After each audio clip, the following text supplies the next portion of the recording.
Good afternoon, and thank you very much for joining our Joint Creative Mechanism webinar entitled Innovation for Carbon Neutrality through JCM. I'm your host, Kaoru Yamaguchi from Global Environment Center Foundation. We're very pleased to start the series of JCM webinars for this year with Indonesia. So I'd like to welcome everyone for joining us today. Before we start, I have a few announcements for the audience. The first item on the list is interpretation. We have simultaneous interpretation available for today's webinar.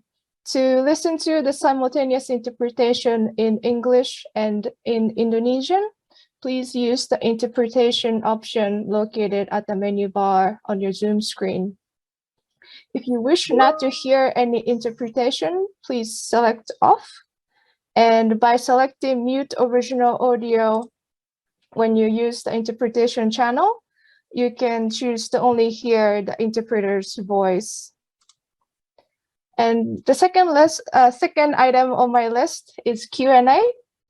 We'll be holding a Q&A after each session for today's webinar.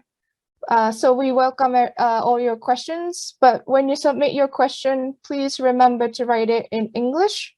And also please write the name of the presenter or the speaker that your question is for, so that we'll know who to address when you pick up your questions. And the last item on my list is questionnaire. Towards the end of this webinar today, we will be posting a URL to a questionnaire about today's webinar. This is so that we can hear your thoughts, what you thought about today's webinar, so that we can improve our future webinars and do better in the future.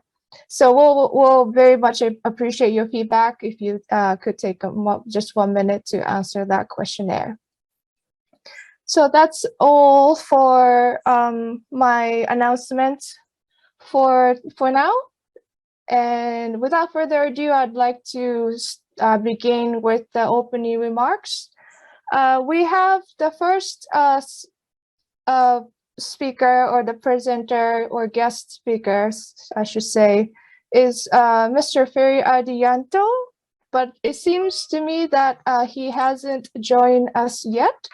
So while we wait for him to join us, I would like to begin with introducing Mr. Kazuhiko Shimizu.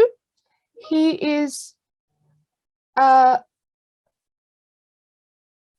sorry, excuse me. I'm very sorry, Mr. Shimizu. I was just informed that Ferry-san has arrived and he's with us now.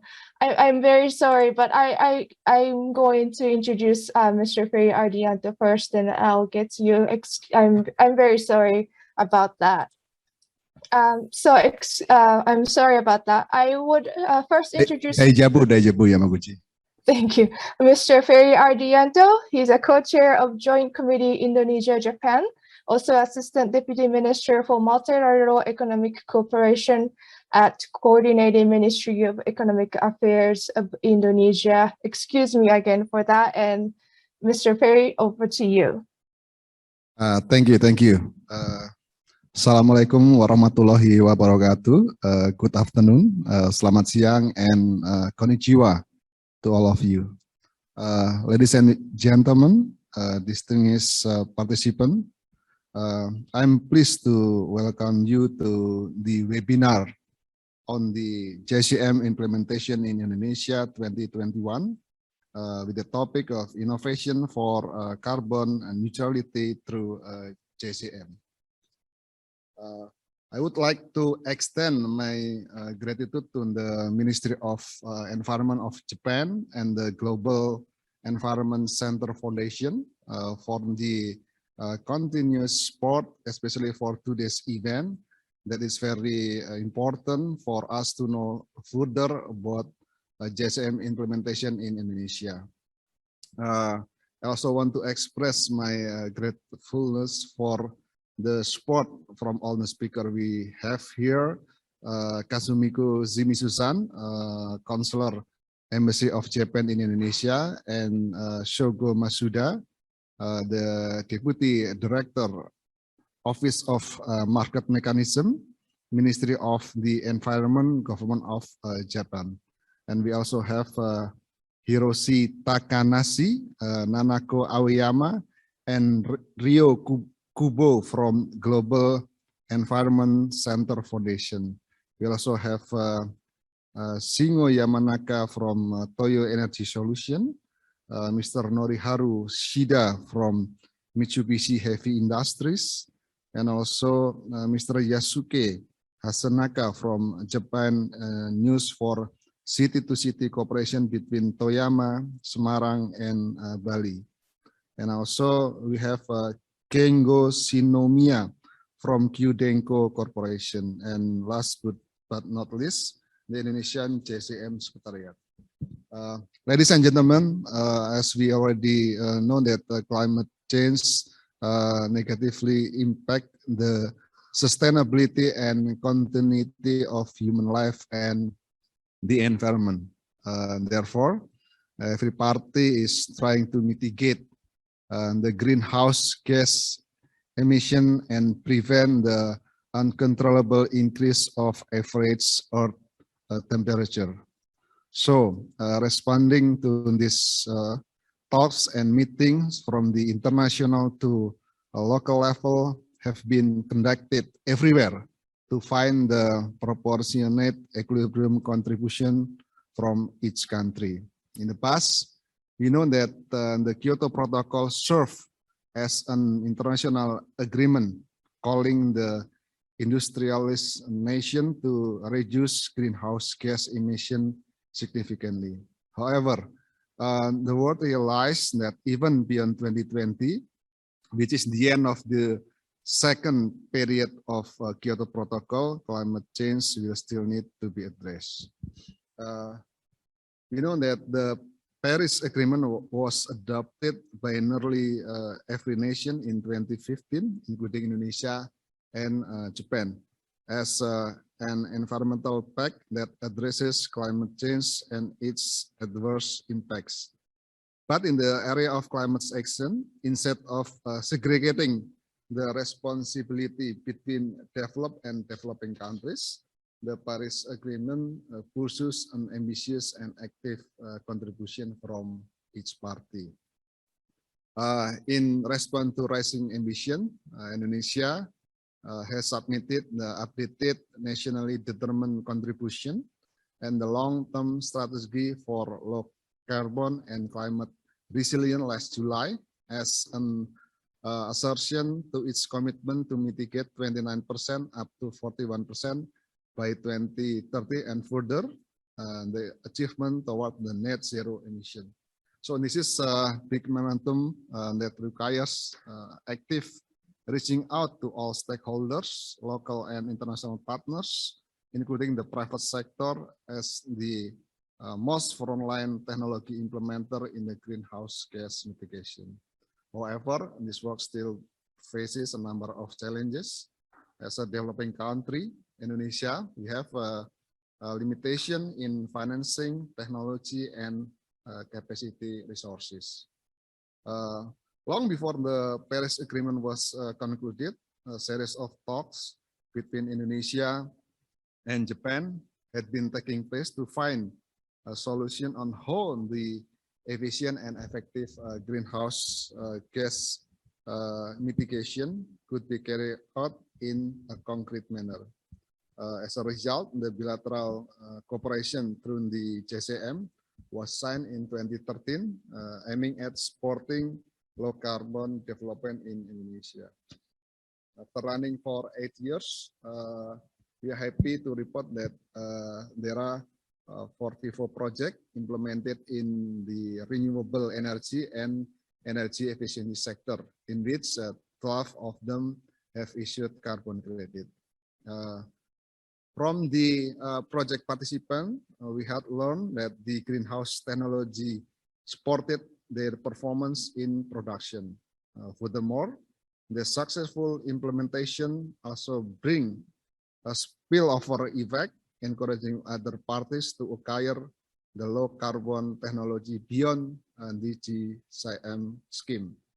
In addition to the benefit from the implementation of project, JCM also participated in building capacity and raising awareness on climate action, including the new arrangement under the Paris Agreement. We take note that JCM is one of the pilot projects in implementing the internationally transferred mitigation outcomes of Article 6.2. In today's webinar, we are honored with the presence of speakers from the Ministry of Environment of Japan and the Global Environment Center Foundation that will discuss Japan policy for carbon neutrality and the role of JCM. We will also hear the updates on the implementation of the Paris Agreement as well as the JCM Indonesia. In this matter, JCM Indonesia will convene the updates of Indonesia implementation for Paris Agreement and JCM recent updates in Indonesia. Ladies and gentlemen, finally, I hope this webinar would provide us fruitful insight to our effort in mitigating greenhouse gas to tackle climate change for sustainable and prosperous human communities in the future. Thank you so much. Terima kasih. Domo arigatou gozaimashita. Assalamualaikum warahmatullahi wabarakatuh. Mr. Ferry, thank you very much for your kind opening remarks and also noting the urgency of needed to address climate change and the importance of JCM in serving the goals under the Paris Agreement and meeting NDCs for both Indonesia and Japan. Next, I'd like to introduce Mr. Kazuhiko Shimizu. He's a counselor at Embassy of Japan in Indonesia. Mr. Shimizu, you have the floor. Yeah, thank you for your kind introduction. Papa Ferry Ardianto, Assistant Deputy Minister for Multilateral Economic Cooperation of the Coordinating Ministry for Economic Affairs, distinguished co-organizers, panelists, and ladies and gentlemen. On behalf of the Japanese side, let me start by expressing our sincere appreciation for the organizers of this webinar and the cooperation extended by the Coordinating Ministry for Economic Affairs and other related ministries to realize this webinar despite the prolonged COVID-19 pandemic. Japan has provided various assistance to Indonesia in response to the pandemic, most recently the provision of 2,800 oxygen concentrators. Although both Indonesia and Japan are still struggling, I am confident that we can jointly overcome this crisis as strategic partners. And as strategic partners, we are also in a crucial and significant period of cooperation in addressing climate change. Since the beginning of the implementation period of the Paris Agreement, climate talks have been accelerated through several climate ambition summits towards the COP26 in November this year, with an increasing recognition of significance on the international cooperation and partnership. We are aware that the government of Indonesia finally submitted its updated NDC and long-term strategy to the UNFCCC Secretary this July after intensive consideration. In line with the long-term strategy, Indonesia also released their plan to realize net zero emission by 2060 or earlier with international cooperation in technology transfer or financial support. Japan welcomes those contributions and more than happy to support through technology transfer by leveraging the JCM scheme. The JCM is a mechanism to achieve emission reduction through introducing Japan's advanced low-carbon technology, products, system, and services. The JCM further contributes to enhancing business efficiency, energy saving, and operational cost reduction, thereby leading to strengthened competitiveness. Japan and Indonesia have worked together since the designing of JCM and jointly implemented JCM projects with public-private partnership. The two countries have already held 9 joint committees so far, where 28 methodologies have been approved and 23 projects have been registered. Among them, 56,254 tons of credit in total from 12 projects have been issued. This marks the highest number among Japan's JCM partner countries. I am delighted that Indonesia remains to be the frontrunner. Ladies and gentlemen, Indonesia plays a key role in addressing climate change. It will do even more so as Indonesia will co-chair the FACT dialogue at the COP26, chair the G20 next year, and chair ASEAN in 2023. These are important platforms in the global efforts against climate change. I believe in Indonesia's great leadership in the discussion. Today's webinar presents examples on hydrogen power, renewable energy, and energy conservation. These areas are all what the JCM definitely contributes to Indonesia's efforts to achieve the carbon neutralization target. I am confident that the JCM will further catalyze collaboration between Japan and Indonesia. Last but not least, I believe that green industry will become a dominant market in the near future. There is an opportunity of business matching after this webinar, so I hope you will fully utilize this opportunity as well. I would like to conclude my remarks by wishing this webinar a great success by providing beneficial information and generating innovative discussion for all participants. Terima kasih atas perhatian Anda. Thank you very much, Mr. Shimizu, for the kind words and also pointing out Indonesia's important role in JCM's inception and also the country's leading role in having many projects undergoing and also completed. I think it was a very comprehensive address. Now we're moving on to session 2, information sharing on the JCM progress. Just a reminder to our audience, we'll be accepting questions for this session, so please feel free to send us questions through the Q&A menu on the Zoom screen. Our first guest speaker for this session is Mr. Shogo Masuda. He's a Deputy Director at Office of Market Mechanisms, Climate Change Policy Division, Global Environmental Bureau at the Ministry of the Environment, Japan. He'll give you a presentation entitled Japan's Policy for Carbon Neutrality and the Role of JCM. So Mr. Masuda, you have the floor.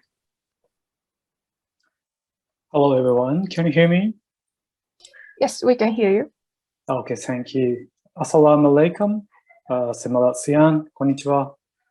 This is Shogo Masuda from Ministry of the Environment of Japan.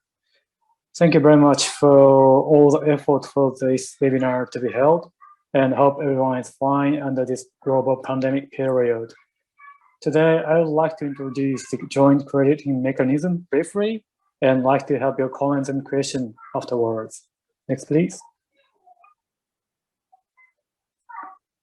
Next, please. Yes. This is a basic concept of the JCM. Under the JCM, Japan provides decarbonizing technologies to the JCM partner countries, such as Indonesia, together with operating joint committee to examine its GHG emission reduction to share the credit in future. The JCM itself is not only providing opportunities for partner countries for emission reduction, but also contributes Japan's emission reduction target as a market mechanism stated under Article 6 of the Paris Agreement. The market mechanism includes JCM was stated under the Article 6 of the Paris Agreement, and it is expected to conclude the Paris Rulebook, include Article 6 as the COP26 in this year. The market mechanism includes JCM is not only for public sector, but also for the private sector to utilize GHG reduction to achieve its carbon neutrality goals. MOEJ is currently strengthening the JCM framework, and this will be mentioned later. Next one, please. This slide is a JCM project's distribution map in the worldwide. It is estimated to be approximately 200 projects to be made within this year, and a total cumulative GHG reduction by 2030 will be around 20 million tons of CO2. Indonesia is one of the most oldest and largest JCM partners since 2013. There are 40 JCM projects at this time and expecting growing more and more, fortunately. Next one, please.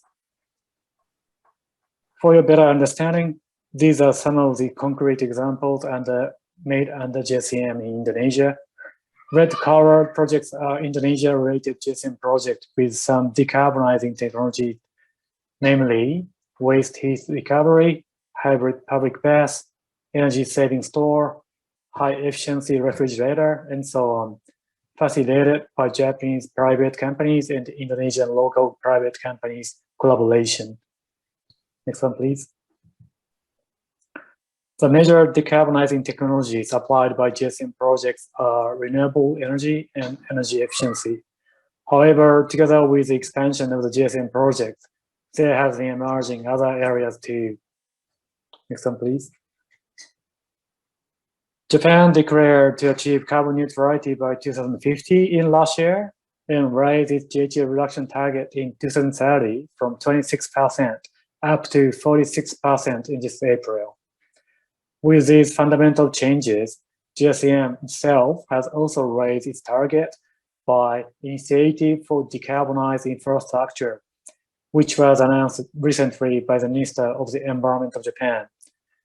The initiative set 2 new quantitative JCM targets with GHG reduction and investment by 2030.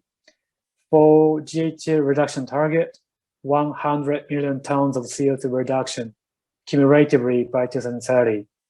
For investment, 1 trillion Japanese yen, which is approximately $10 billion cumulatively from public-private partnerships by 2030. Next one, please. So this is the introduction of the financial scheme image of the JCM. Japanese government is able to provide to international consortiums up to half of the decarbonizing technology investment cost with certain limitation. Next one, please. And financial scheme for JCM is not only done by Japan's government, but also led by Asian Development Bank. First fund contributed from Japan has been set in ADB, and the fund has been providing financial incentive for ADB's financing projects. So next one, please. So this is a very brief introduction of the JCM scheme, but I hope you could have some sense of the idea of the JCM. Thank you very much for your time and looking forward to hearing comments and questions from you. Terima kasih. Arigato. Thank you very much, Mr. Masuda, for the very comprehensive introduction of JCM. I'd like to introduce our next guest speaker, Mr. Diki Edwin Hindarto. Excuse me for that. He is from Indonesia JCM Secretariat, and he'll give you a presentation entitled Indonesia's Implementation for Paris Agreement and Expectations for JCM. Diki-san, you have the floor whenever you're ready. Yeah, thank you very much. I would like to share my screen now.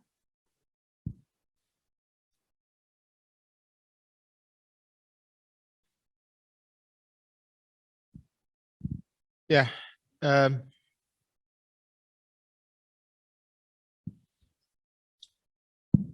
Thank you very much and for the opportunity, and thank you very much for everybody that are not joining us here.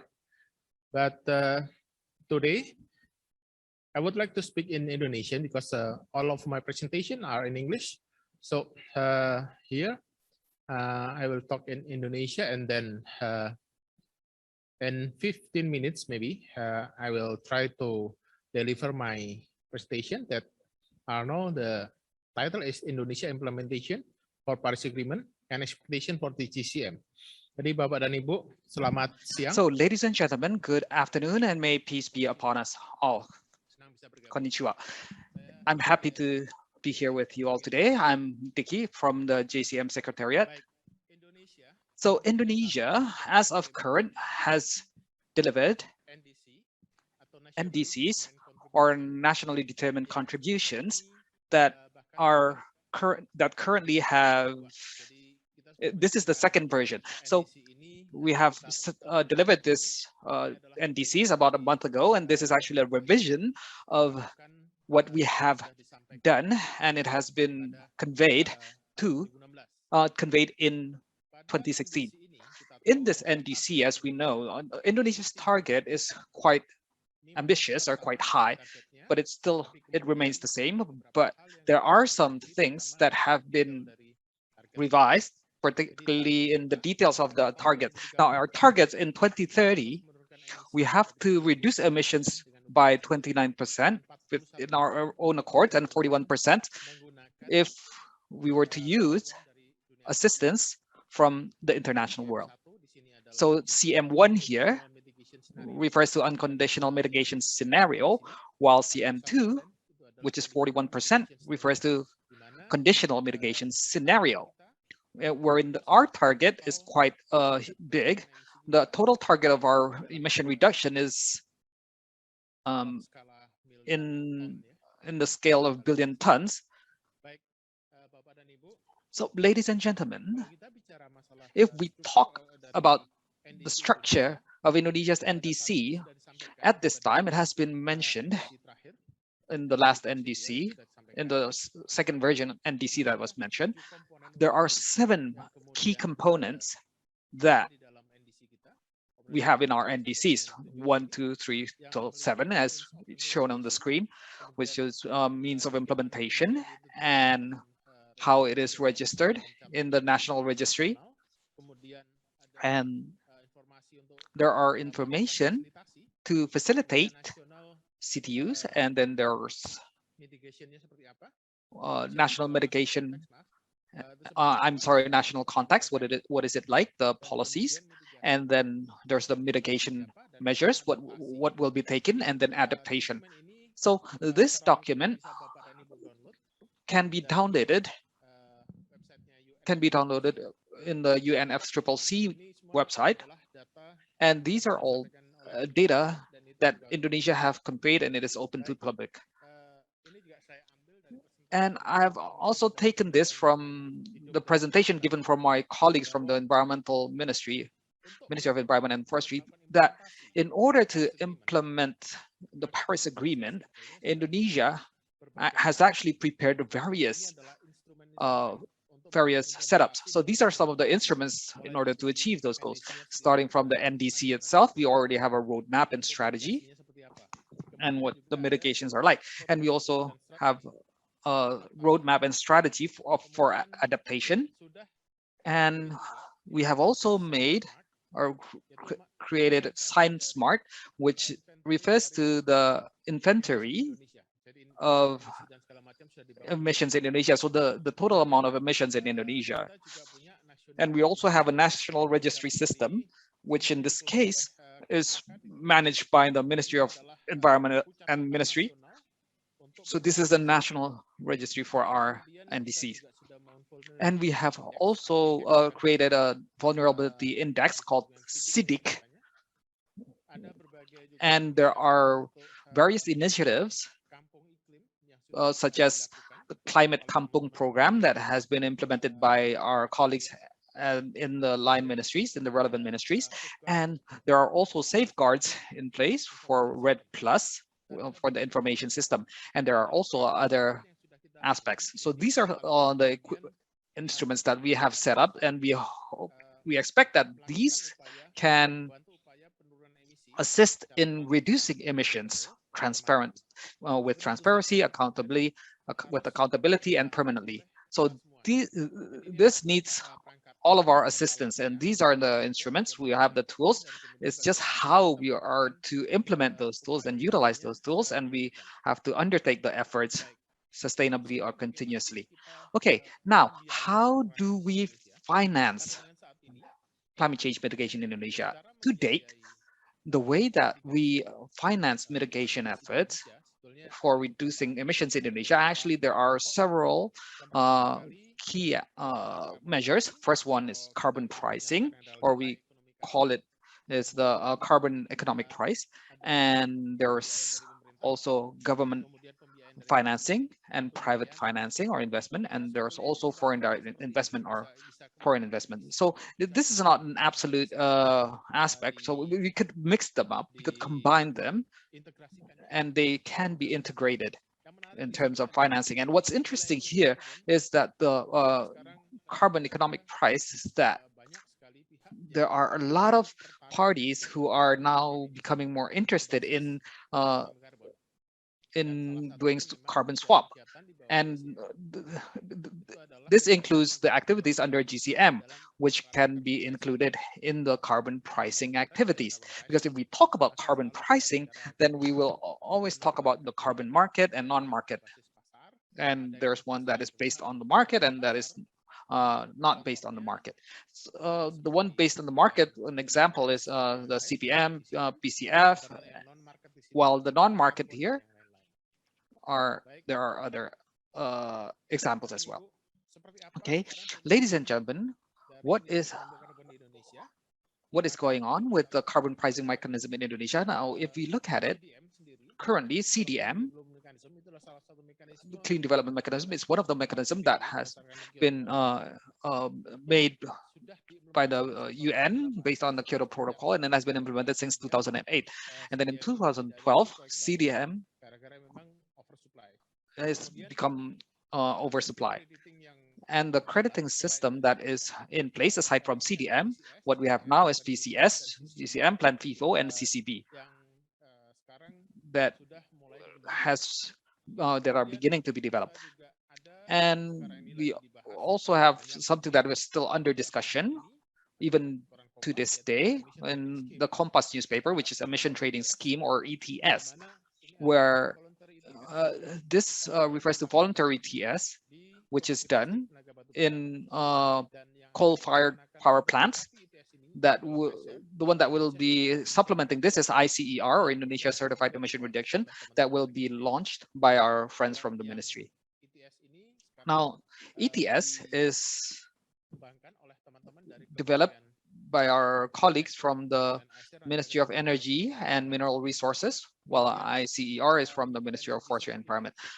As for renewable energy certificate, this has also been developed by our colleagues in the PLN Power Company, Indonesia Power Company, while Corsia, this should have been implemented this year, but due to the pandemic, it's still not running as of yet. And this refers to carbon trade among countries, but particularly for international flights, and it is currently done by ICAO. And there's result-based payment with Norway. It's running well, and we also have carbon tax.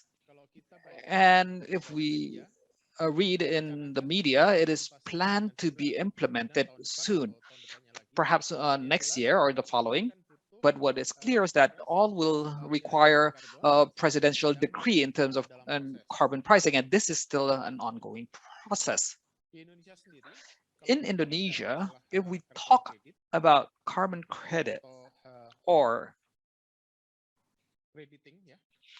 crediting, then the bulk of it, the crediting that has been certified, is actually from the carbon market, that is the voluntary carbon market, which is business to business. So if we will talk about VCS, so there's about 67 tons that has been certified. And then there's CDM, that is currently 34 million tons that have been issued and have been certified. And with there's gold standard, there's 22 projects, and currently it is about 880,000 tons. And there's Plan Vivo, Although it's only 4 projects, it has reached 93,000 tons.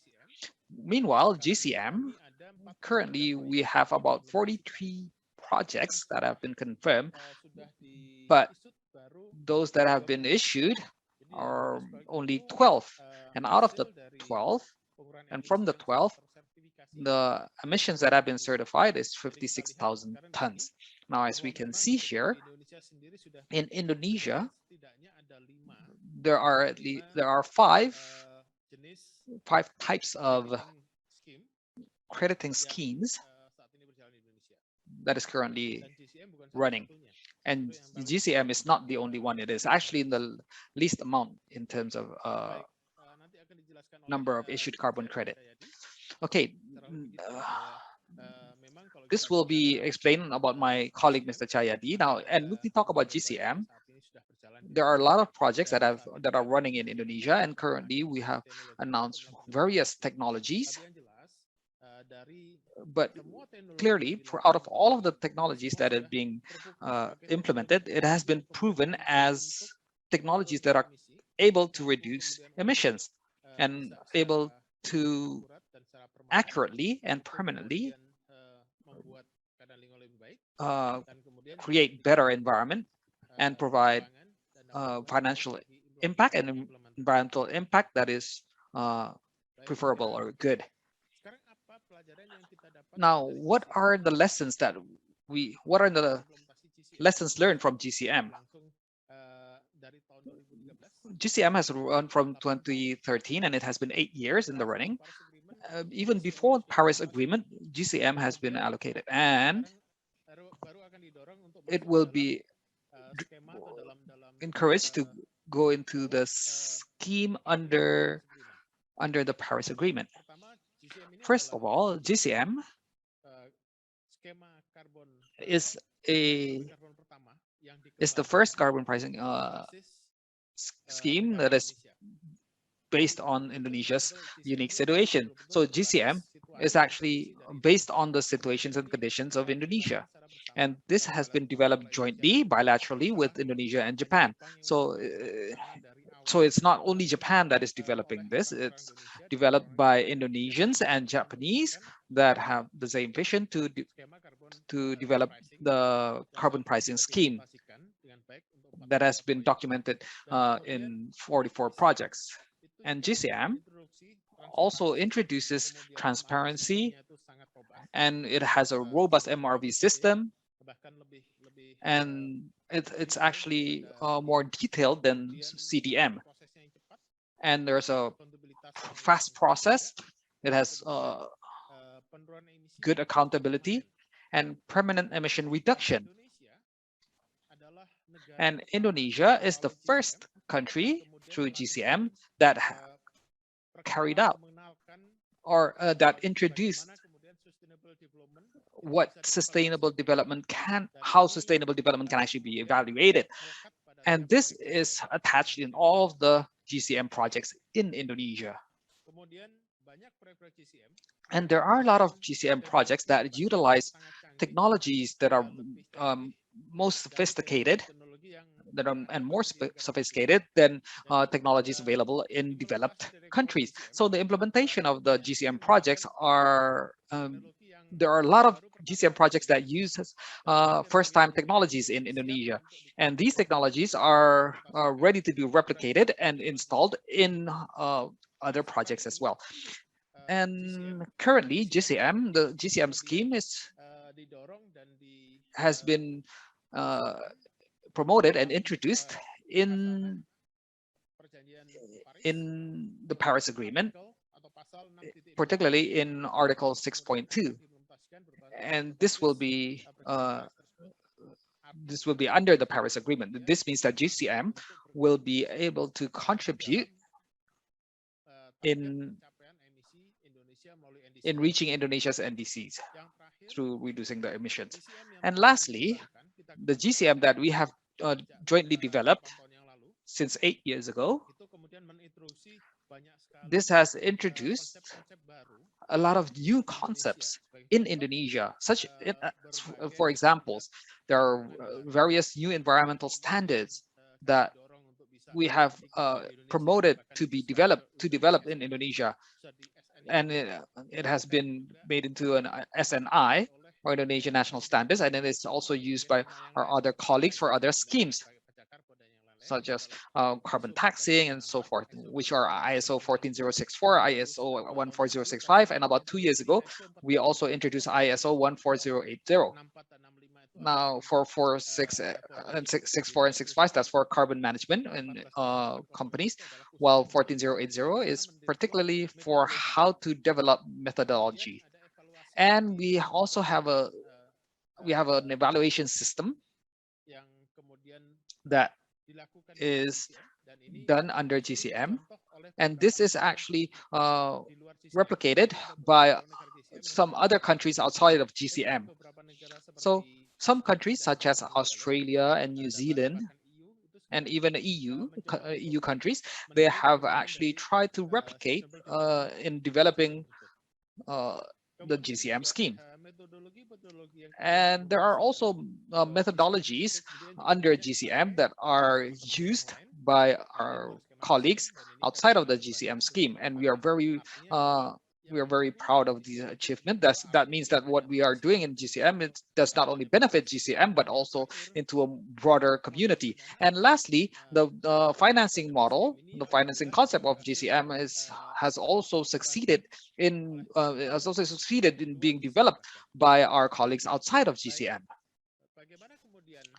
Okay, so how will the future look like? Now, in the future, we will talk about market development. We'll talk about development of carbon price economy, and we hope that it can contribute in achieving the NDC target. And in this case, the market or the carbon economic value can be integrated, and this will be implemented starting from the scheme itself, from the carbon tax, cap and trade, to achieve our NDC. And in the future, GCM and various other schemes will have to be mainstreamed, need to be mainstreamed in Indonesia's national development plan. So the position is clear, so that the position is clear. And in addition, this will be utilized to support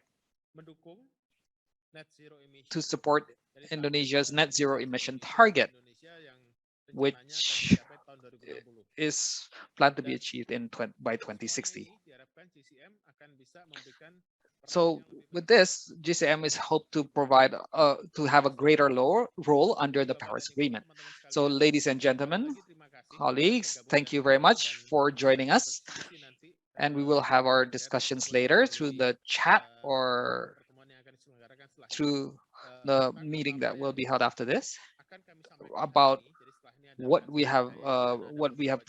present today. So there will be my colleague, Mr. Chahyadi, who will be presenting, and also our other colleagues here will be presenting. And we hope that you could also have a lot of takeaways from this for your respective work.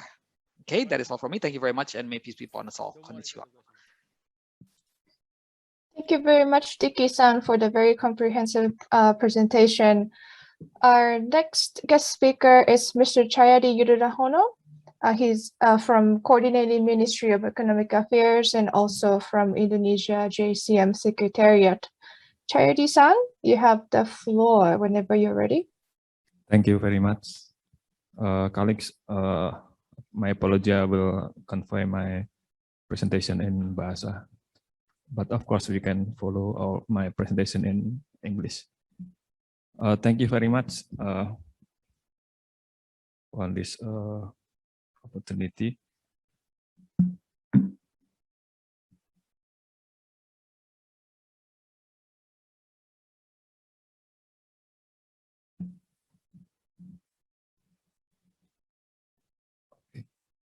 Maybe I will share from my computer.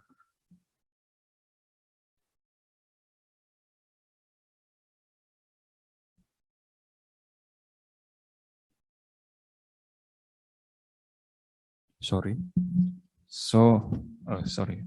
Jadi saya melanjutkan dari Pak So Diki. I will continue with the presentation given by Mr. Diki. I will just provide a bit of an update regarding the developments of the JCM and its implementation for its past several years. So the basic concept is, as we can see here, there are two countries, where in this case, Japan is one of the countries, one of the more developed countries, and providing sort of support or assistance, technological assistance. Sorry. In terms of financing and capacity building. That is realized in a project that is actually feasible to carry out in Indonesia. And then jointly, both countries develops an MRV, measuring, reporting, and verification, that is determined by a joint committee, which consists of representatives from both parties of the from both countries. And by implementing the MRV, it will produce an emission reduction that we call carbon credit that can be used for both countries in fulfilling the respective NDC's commitment. There are some main items out of these implementations that based on the scheme, it will facilitate it facilitates in diffusion of leading low carbon technologies, as well as systems, services, and infrastructure. And surely, this is to support mitigative action and also contribute to sustainable development in developing countries. This is the structure of cooperation, where we can see in the middle, we have the joint committee. And this consists of representatives from both countries that have a significant role in undertaking these, including setting the rules and guidelines, as well as registering the project, including also development of future JCM activities. And in doing their tasks and responsibilities, the joint committee is assisted by two secretariats in both countries. And if we look at the relations between the two countries in issuing the credits, and we can also see the role of the private sector as the project participants who implement the project and conduct monitoring activities. And what is also important is the third-party entity who will validate the projects and verify the projects so that the results of the reduction of emission reduction is credible, and it can actually be used to meet the emission reduction targets at the international level. And if we talk about, as I already mentioned earlier, regarding the financial assistance. Now in GCM, there are three schemes. The first one is the model project. This is supported by the Ministry of Environment of Japan, and they will provide financial assistance up to 50%. And currently, there are 41 projects, and most of them implements energy efficiency and renewable energy. And there is a demonstration project. This is a project. These are projects that are supported by the Ministry of Economics, Trade and Industry and NEDO. However, this provides a subsidy of over 50%. But this is particularly for technologies that are truly new technology. Not only new in Indonesia, but it's actually something that is relatively new as a technology that is truly new. And there's the third model, which is sort of a trust fund managed by ADB as the single contributor from Japan. This is to complement the loans given to countries or projects related to ADB programs. As for the value, it's about 10% 10% out of the incremental cost or the interest subsidy for ADB's loan. This is infrastructure. What it was already mentioned by Mr. Dickey that to support JCM implementation, infrastructure has been developed quite comprehensively, and it also has international standards such as the ISO 14065, and there are some guidelines as well, starting from how you could create the PDD or project design document, and then the methodology, and how we can validate and conduct validation and verification, and even up to sustainable development implementation, as well as rules and procedures, and we have methodologies. So I'm sorry, this should be 24. And we have also developed a registry system that is prepared to be connected to the national registry, which in its development from the Ministry of the Environment, it's under development in the Ministry of the Environment. So this is something that I've already mentioned earlier. This is the broad detail of it. If you are perhaps already familiar with CDM or ETS, this is more or less the same. So starting from, we have the methodology, and then the drafting of the PDD, and then validation, and then monitoring and verification of the project, and approval of credit issuance. And if you compare this to CDM, from JCM, there's a flexibility in JCM where the validation and verification process can be done simultaneously under the same contract with the same verifier. Under the consideration that this is to accelerate and to be more cost effective, so that it can be done more feasibly for a project. This is the latest development. So in JCM, there are 44 projects undergoing, and there are over 120 feasibility studies that have been done, and 28 methodologies, and 44 projects, and 21 are still in the pipeline, while 23 have been registered, and 12 projects out of the 23 have been issued carbon credits. Now, in terms of the sectors, it's quite broad, starting from the automotive industry, and even the retail industry. There are some, perhaps 12 locations of convenience stores that receive subsidy from JCM. As for the technologies, it's also quite varied, and most of them are from energy efficiency, such as the chiller and boiler, as well as renewable energy, be it from water, biomass, or solar PV. And there's also a project, Tribid project. I will explain to you in the next slide. Now, aside from the project implementations that I have mentioned in the previous slide, through JCM, we also encourage city-to-city cooperations, where through such cooperation, there is a capacity building involved to support the cities in heading toward low carbon development. And currently there are 5 cities in Indonesia: Surabaya with Kyushu, Batam with Yokohama, and lastly is Jakarta with Kawasaki. And this is one of the example of a project on JCM, which is the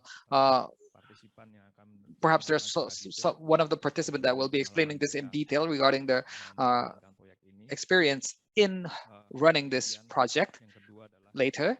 And secondly is a project in in Semarang in Central Java, which is a bus transportation, and through GCM, they have retrofitted the buses from diesel engines to CNG as fuel.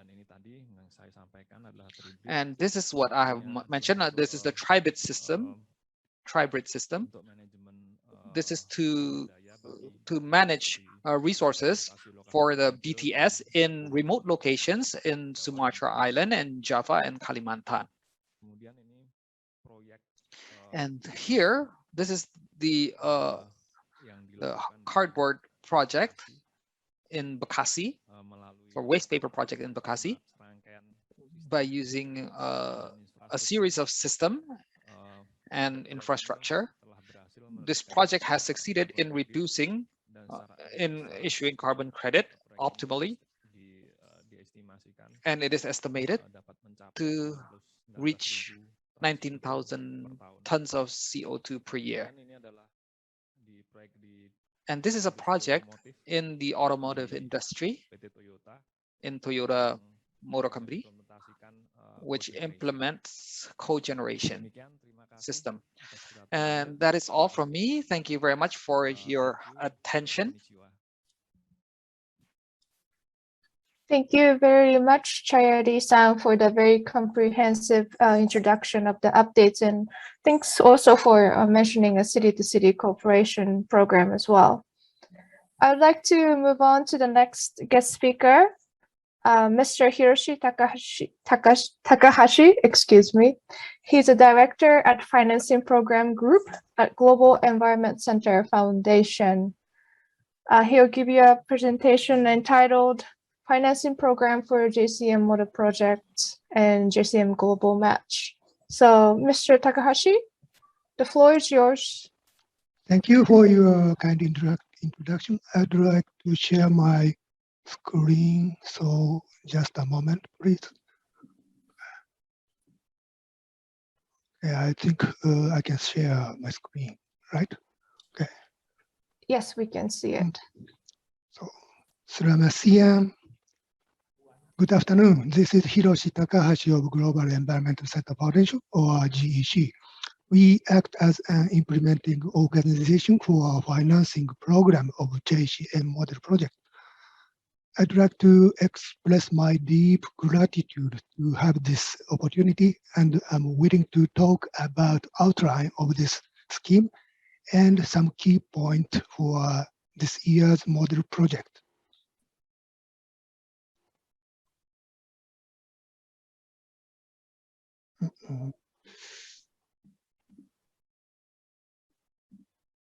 Okay.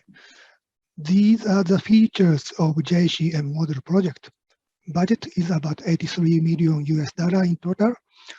Project participants need to form an international consortium with entities in both Japan and in partner country to implement project smoothly. It is subsidized for equipment or facilities that directly contribute to emission reduction of greenhouse gas.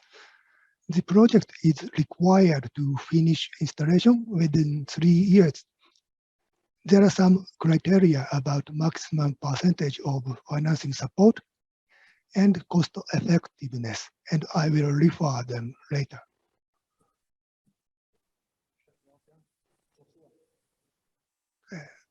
This is the basic policy for JCM Model Project this year. It is based on Japan's strategy of overseas expansion in the environmental field and 2025 strategy for overseas expansion of infrastructure systems. So JCM Model Project support financing diffusion of advanced decarbonizing technologies and partner countries' infrastructure, as well as implementation of mitigation actions. This is the timeline for this fiscal year. We open call for a proposal from 7th April till end of October. Please be noted that the call may be closed when the budget will not be available, as the result of this election because we already received many excellent proposals this year. We announced the result of the first selection on 29th June and now assessing and selecting projects which deserve financing for the second selection. We consider this criterion of cost effectiveness, that is finance versus amount of greenhouse gas emission reduction, important to dispatch limited budget effectively for excellent project. We set this value less than 4,000 yen or about $40. Recently, there is a lot of proposals for certain technologies in some countries. If the number of applied technologies exceeds 5 in a country, this value decreases to about $30. And if the number exceeds 10, it diminishes to about $25.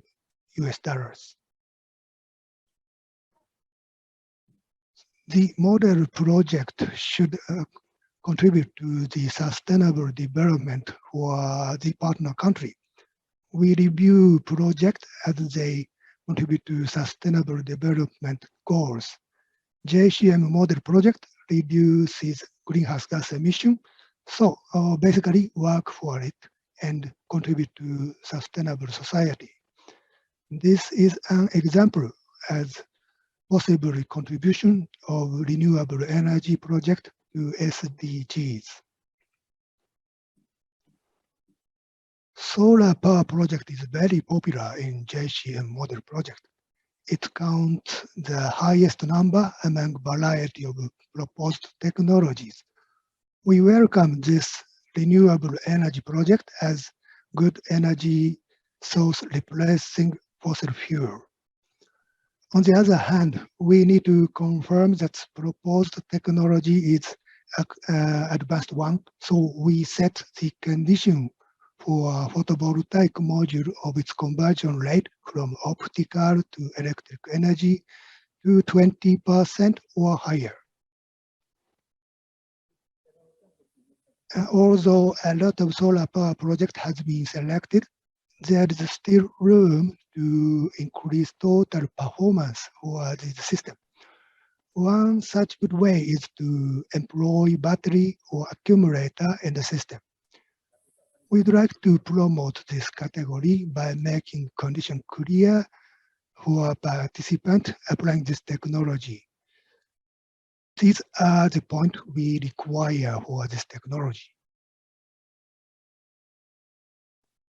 In this tough situation of COVID-19, we accepted many excellent projects, and we selected these 11 projects for the first selection of this year. 2 projects, current sales, are the project in Indonesia. I will briefly explain them by next slide. This is the first one. This project is solar power system organized by Sumitomo Forestry Corporation as their first JCM model project. They are a forestry company and conducting environment-friendly activities, and this is one of their actions. 3.3 megawatt solar power system will be installed on the rooftop of factory to generate renewable energy consumed in the factory. This project is organized by Fumakira, who is one of famous insecticide and repellent manufacturer. We hear they are doing good business in Indonesia for their product. It needed to be protected from infectious diseases such as dengue, malaria, and their product effectively keeping away mosquitoes and other insects. The system is planned to be installed in their branch factory near Jakarta. To produce their main product of mosquito coil or repellent, high and stable temperature is required for production, and this oil heater works well. So this high efficiency thermal oil heater system is a new technology. And these two projects are organized by newly selected representative participants, and we follow them till completion of their projects. As an important project for last year, we could select this geothermal power plant in the Philippines. It is binary type, utilizing hot water, heat from underground to generate power and replace grid power. This is other type, flash type of geothermal power generation system selected this year. Indonesia has good potential for geothermal plant, and we expect and follow to create these projects in your country. So this map shows all the projects supported by JCM financing program, adding new selection. Till now, total 186 projects have been selected all over the world. And JCM Model Project started in 2013 and has been stacking project every year. This figure gives you overview of the number of projects from back to front is by year, and horizontally by partner countries are in line. This is the latest one, revised reflecting the first selection, and we could add more projects till end of this year. This is a table of applied technologies for each partner countries. Based on the number of projects on this table, maximum financial support is limited. If proposed technology is the first one, the maximum financial support is up to 50% of total cost of the project. The rate goes down by the number of already applied technologies for each country. This is because the first one has the greatest impact in terms of diffusion of technology, as it is newly introduced. Then the second and the third. This chart shows the accumulated number by sector of energy saving, renewable energy, and others. As a recent trend, number of renewable energy projects, it's an orange one, has been increasing. It adds up to 97. This is renewable energy sector. Photovoltaic system covers over 55% for all partner countries. The second count is mini hydro system. It's getting popular in Indonesia, and bio power generation system. In this sector, we recently added wind power and geothermal power generation system as new technologies. We anticipate to have more proposals and add variation in this field. Asia Pacific region has the most model project of more than 150. Renewable energy has been adding their project, and this is a trend chart by technology of this sector. This sector tends to have fine cost effectiveness, so these projects are beneficial for the environment to reduce greenhouse gas greatly. For energy efficient sector, we could add some new technologies recently. This sector is important, especially for factories and industry. So we follow to create these technologies. One of the good project is Autoclave.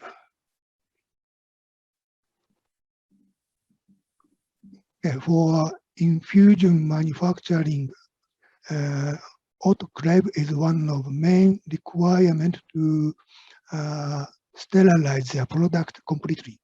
Keeping hot water with a stable high temperature is required. The system introduced effectively minimize loss of heat and reduce consumption of natural gas for steam generation. Another one is injection molding machine. This newly introduced machine uses electricity to mold plastic product instead of conventional oil pressure control and greatly reduces energy. These systems already started their operation in Indonesia.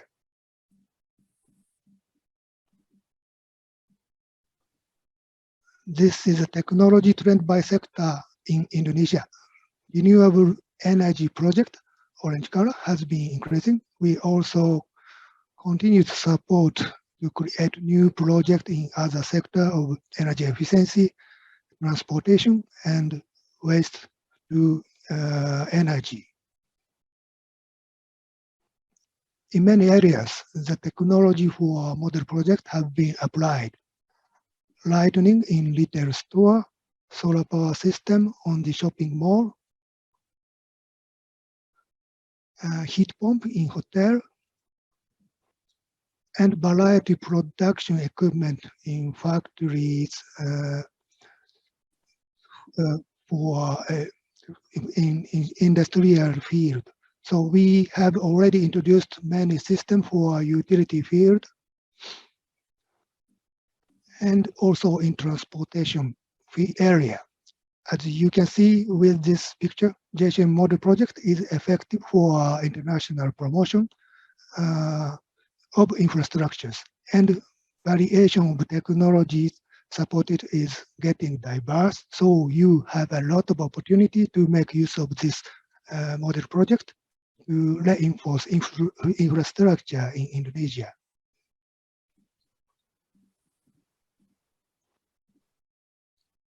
COVID-19 imposes trying time to people in Japan, people in your country also, and everyone around the world. JCM model projects also have been affected by this pandemic. These are the points that is causing influences for the project. So project participants try hard to complete their project on time, even in this pandemic. We have to support participants towards completion of their project successfully.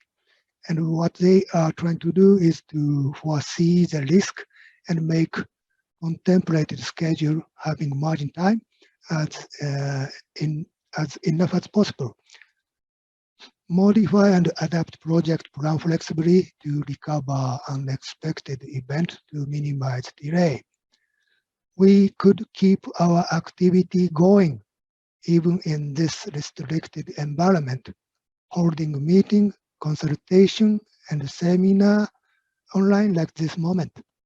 It is true that COVID-19 limits our activity. However, we keep our activity going by these alternative or recovering ways, not to deter action of greenhouse gas emission reduction for our precious environment. And that's all from me. Terima kasih. Thank you very much, Takahashi-san, for the very comprehensive presentation. Our next guest speaker is Ms. Nanako Oyama. She's the Assistant Manager at Financing Program Group at Global Environment Center Foundation. Her presentation is entitled Introduction of JCM Global Match. Nanako-san, over to you. Thank you, Kaoru-san, for a kind introduction. Let me share my screen.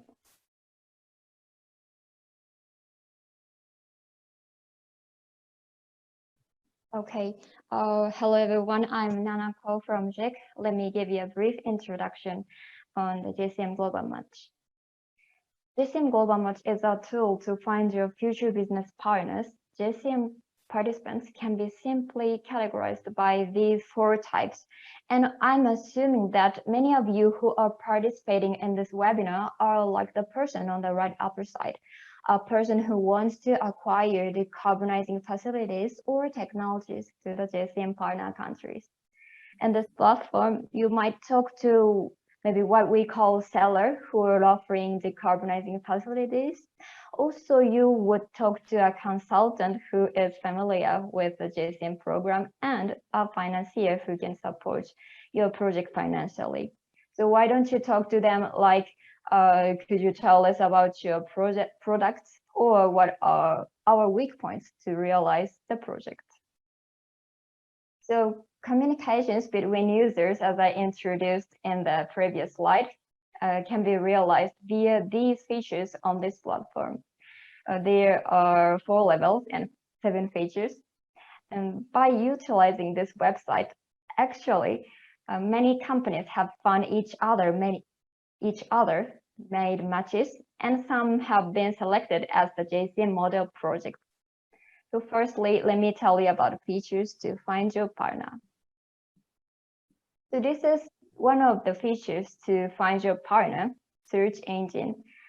After you created your account and logged in, if you enter some keywords in the search window, you will see results you are looking for. For example, if you enter Indonesia, you'll see one of topics of discussion and some other users' names according to the keyword. And to find your partner, you will also have a function called open discussion. There are 2 ways to enter the open discussion, either from country or technology. Here you can post topics to ask questions or to call your partner. You also can leave your comments on that topic which other users have left. Next, I'll talk about a function to deepen your projects with potential partners, invitation salon. If you found some potential partners via search engine or open discussion, you can discuss in invitation salon, which is a private chat room. And this is a function to discuss in a group with a limited people privately. Design of invitation salon is like this. If you create an invitation salon, invite members you would like to talk with privately, and deepen your idea only with the limited numbers of people. Thirdly, I'll show you functions to promote yourself. In order to promote yourself, a function called My Company Specialty is useful. You can appeal or promote both what you would like to offer and what would you like to acquire. Of course, you can browse other users' specialties list through menu bar on top or through icons of 4 types of participants on the top page. You will see what other members are willing to offer or acquire in detail. Lastly, let me show you the rest of the function to have individual communications, matching, and scheduled meeting. When you find someone you would like to deepen your discussion and communication on communicate one-on-one, please send matching request. By sending a matching request, you can show your interest to the person, and after your request accepted, you can exchange your email addresses each other, use a one-on-one chat feature on the website, and also you can apply for a meeting after the JCM webinars with your matched person. Another functions to have individual communication is scheduled meeting. If you see JCM webinars announcement in the upcoming events, you can apply for a meeting with a matched person. For more information of each feature, we have not only feature summary, for more information of each feature, we have how to use pages on the menu bar. There are not only feature summary, but also tips and next action to take as a suggestion. Anyway, see you soon on the JCM Global Match via the URL shown above or QR code. They can take you to the top page of the JCM Global Match. Thank you. Terima kasih banyak ya. Thank you, Nanako-san, for that presentation. JCM Global Match certainly is a great tool for anyone who's interested in JCM but not sure where to look to find a partner. So please take a look if you haven't registered yet. Our last guest speaker for this session is Mr. Ryo Kubo. He's a senior manager at Financing Program Group at Global Environment Center Foundation. He'll give you a presentation entitled Financing Program to Demonstrate Decarbonization Technology for Realizing Co-Innovation and Pilot Project for Comprehensive Support throughout the whole hydrogen supply chain abroad. So with that, Mr. Kubo, over to you. Thank you, Carl-san. So from Shien, good afternoon. Namasaya Ryo Kubo. I'm Ryo Kubo from GEC.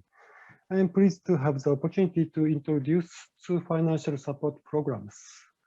So let me share my presentation slides.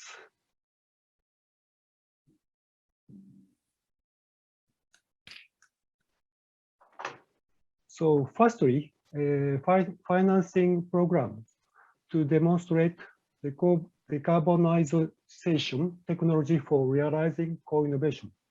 Secondly, pilot project for comprehensive support throughout the whole hydrogen supply chain abroad.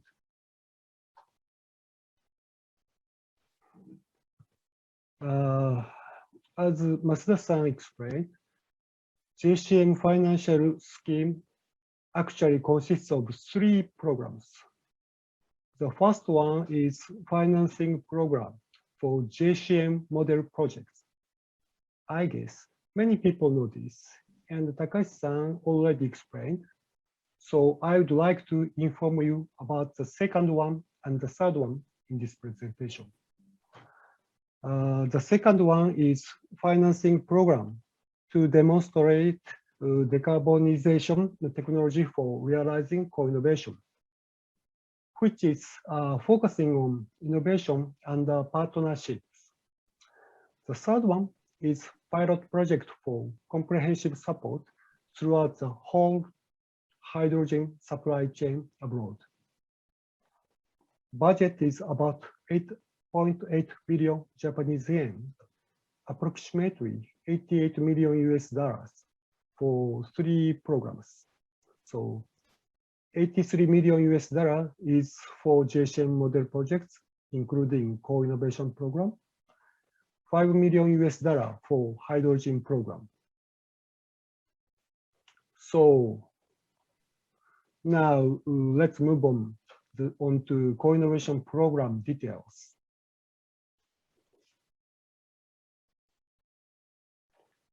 This financing program aims to contribute to creating a decarbonized society through renovation and the dissemination of high-quality decarbonization technologies to create innovation beneficial for both Japan and partner countries through collaboration. That's the reason why we are call on innovation to contribute to fulfill the aim of greenhouse gas reduction in Japan through the joint crediting mechanism, to bring benefits to the technology developers in Japan as a result. Participants must organize the international consortium that consists of representative participant and partner participant. Representative participant is Japanese entity, and the partner participant is the partner country entity. Scope of work of representative participant includes, for example, the applicant for this program as a single window to us. I mean, Global Environment Center Foundation, GEC. And the facilities and the equipment introduced with using this financial support must be managed by the representative participant. Scope of work of partner participant includes cooperation with representative participant, also operation and management of facilities and equipment at site, then to provide information to us.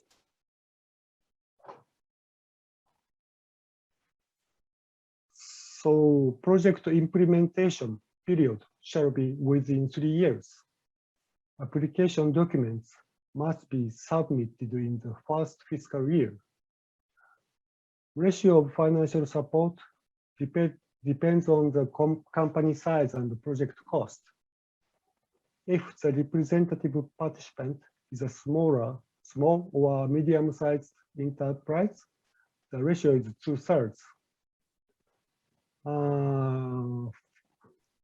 If for the case that the representative participant is larger, if project cost per fiscal year exceeds 100 million yen, it means about $1 million. The ratio is half. If project cost per fiscal year does not exceed 100 million yen, the ratio is 1/3.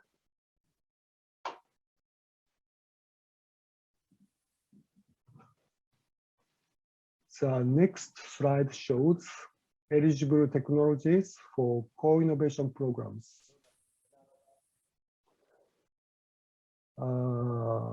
This financial program is intended for innovation and demonstration of decarbonizing technologies that reduce energy-related CO2 emissions.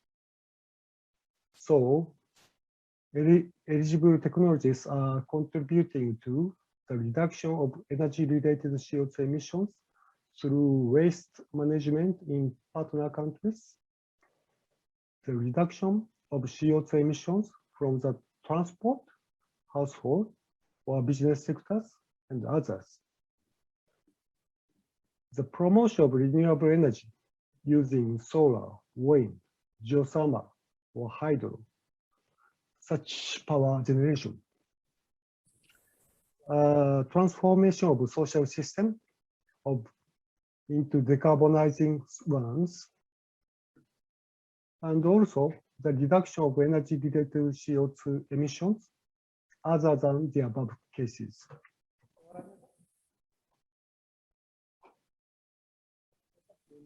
The next slide shows eligible costs for co-innovation program. Firstly, costs must be directly required to implement the project. Then the details costs are machinery and equipment, erection and installation, ancillary work, survey and test, facilities and instruments, including monitoring system, and administrative work.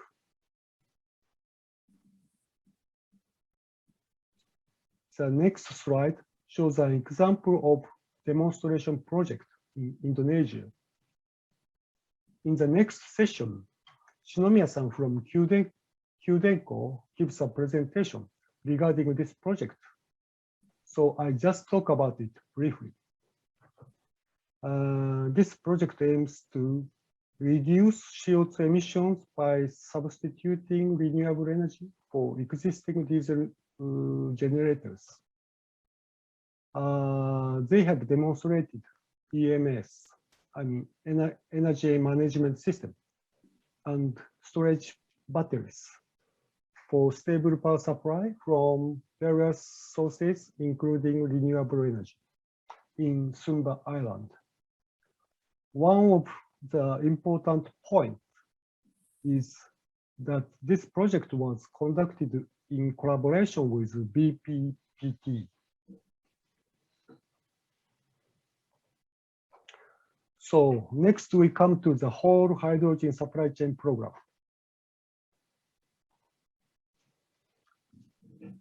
This program aims to support demonstration projects to contribute to produce and storage renewable hydrogen in a third country, which has excess renewable energy, and transport the hydrogen to use in island countries, and to cultivate demand market by supplying renewable hydrogen to island countries, which will lead to JCM model projects and help developing countries transition to a decarbonized society.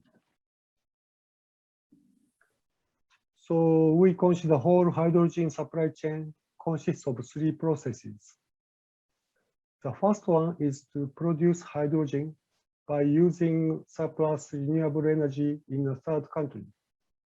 The second one is to storage in some kind of carrier, such as liquid hydrogen, ammonia, hydrogen absorbing alloy, and transport. The last one is to supply and use in island countries. The future vision of this program is to realize JCM model projects and horizontal expansion.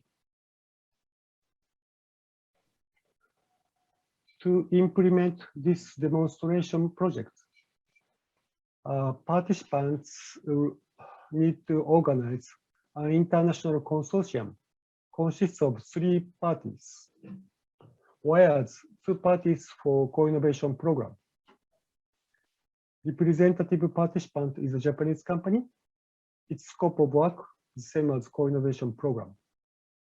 Both of third country company and the partner country company need to join the international consortium as a partner participants. Their scope of work are also same as co-innovation program.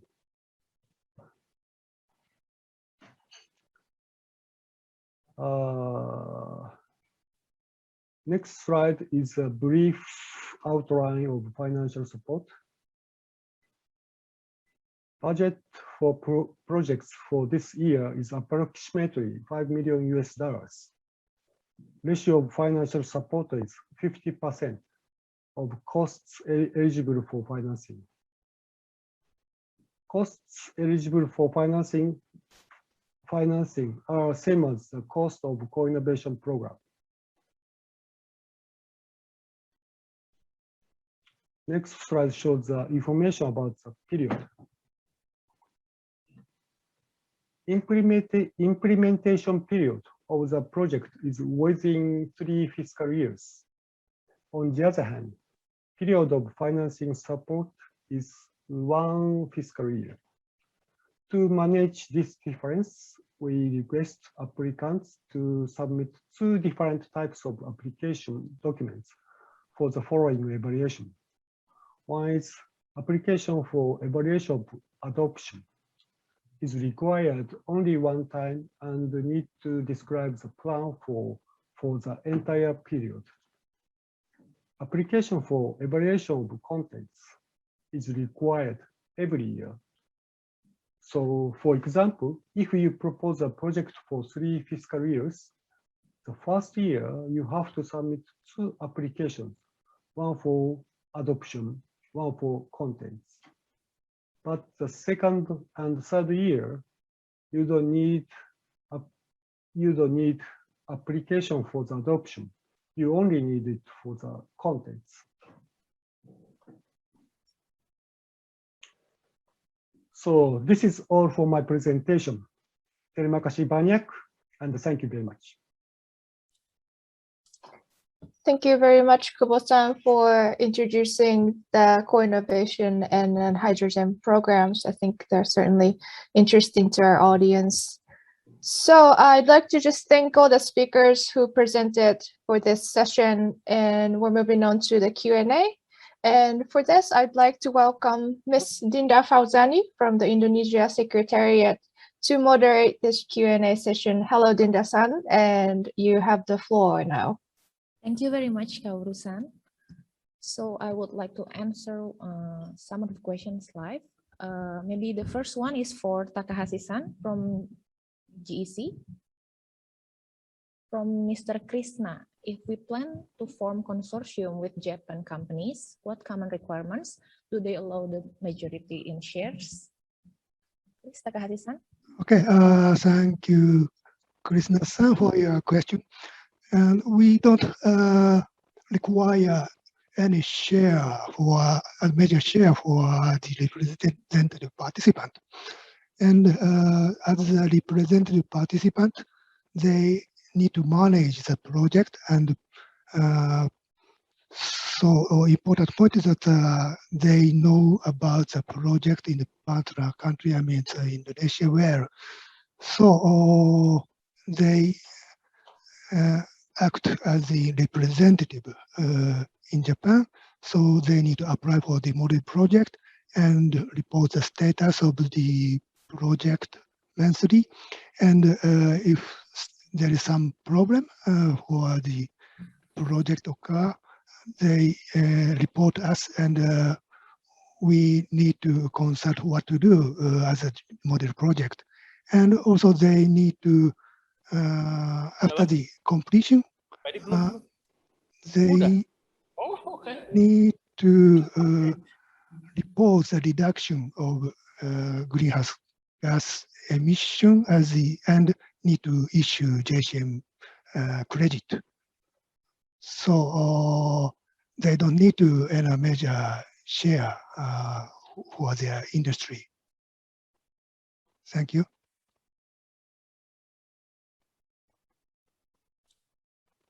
Oh, Dinda-san, I'm sorry, I think you're muted. We can't hear. Nope. Maybe someone needs to unmute you. Oh, yeah. Can you hear me? Yeah, it's good now. Okay. Okay. Now is the second question I would like to ask to Diki-san. From Ms. Niken Andika Putri. Since forestry projects have not been considered in the JCM scheme, how about new technology applied or related directly to the forestry field? Yeah, thank you very much. Thank you very much, Ms. Niken, for the question. As I explained earlier, that there are some technology that can be applied in the GCM, but here, unfortunately, not for the forestry. So we don't have any project in Red Plus, we don't have any project in peatland, and we don't have any projects that related to the forestry. But if you ask to us, what about then the technology that can be applied that related to the forestry? Currently, we have one project of biomass power plant that use the biomass to generate 12 megawatt electricity in the Aceh province, and we also have a project of yeah, I think this is the only one that are related to the forestry and the biomass. So other things that are now related to forestry, until now it is still not related to the GCM. I mean that this is not a part of Indonesia GCM. Maybe other country, yes, but Indonesia, we don't have any project in the forestry program. That's my answer. Thank you very much, Pak Diki. Okay, I would like to ask one more question. Is there anybody from MOEJ can answer the questions? We have yes, we have a couple attendants from MOEJ. Maybe you can address the question and see if they can answer them. Okay, thank you, Kaoru-san. So the question is from Mr. Yosuke Mugi. There's a mentioning that there will be benefit for technology developer as a result, but I understand, unlike credit of VCS, carbon credit will be belong to government and private company cannot trade it. Then what kind of benefit or profit the private company can expect through JCM? Maybe someone from Ministry of Environment of Japan or GEC can answer this question. Perhaps Dinda-san, we can ask if Masuda-san from MOEJ would like to answer that. Yep. Are you there? Yep. If I fully understand the question, the private companies benefit from JCM at this stage is they can take, the Japanese company who is in consortium can take financial support from Japanese government up to 50% of the installation of the decarbonizing those related materials, but in that terms, Japanese government will take the credit which has been made from that project. Is it enough? Okay, maybe that will be, thank you, Masuda-san. I think due to the time limits, I would like to close the Q&A session for the second session. Back to you, Ms. Kaoru. Thank you very much. Thank you very much, Dinda-san, for moderating the Q&A session. We are getting many questions, which we're very feeling encouraged. Please keep the questions coming in for the next session as well. And thank you, Dinda-san, again for moderating the Q&A. Thank you. So, thank you. Now we're moving on to session 3, JCM implementation in Indonesia and neighboring countries. Our first guest speaker is Mr. Shingo Yamanaka. He's a project manager at Project Development Department at Toyo Energy Solution with a presentation entitled 10 Megawatt Mini Hydropower Plant Project in North Sumatra. So with that, Yamanaka-san, you have the floor. Can you hear me? Yes, we can hear you. Thank you very much for giving us the opportunity to present our renewable energy project challenge. And today I want to introduce our 10 megawatt the micro hydropower plant project that is located at North Sumatra. And we call this project the Sion project. So I want to shift to my slide.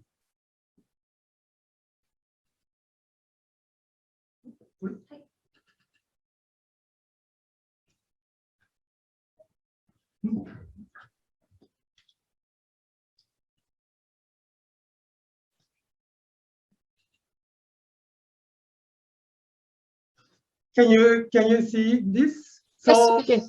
Yeah. Okay. So this is just a photo as a covering the turbine of our 10 megawatt the micro hydropower plant project. So I will move to the next one. So this is covering the project scheme. First is this we call the Sion project.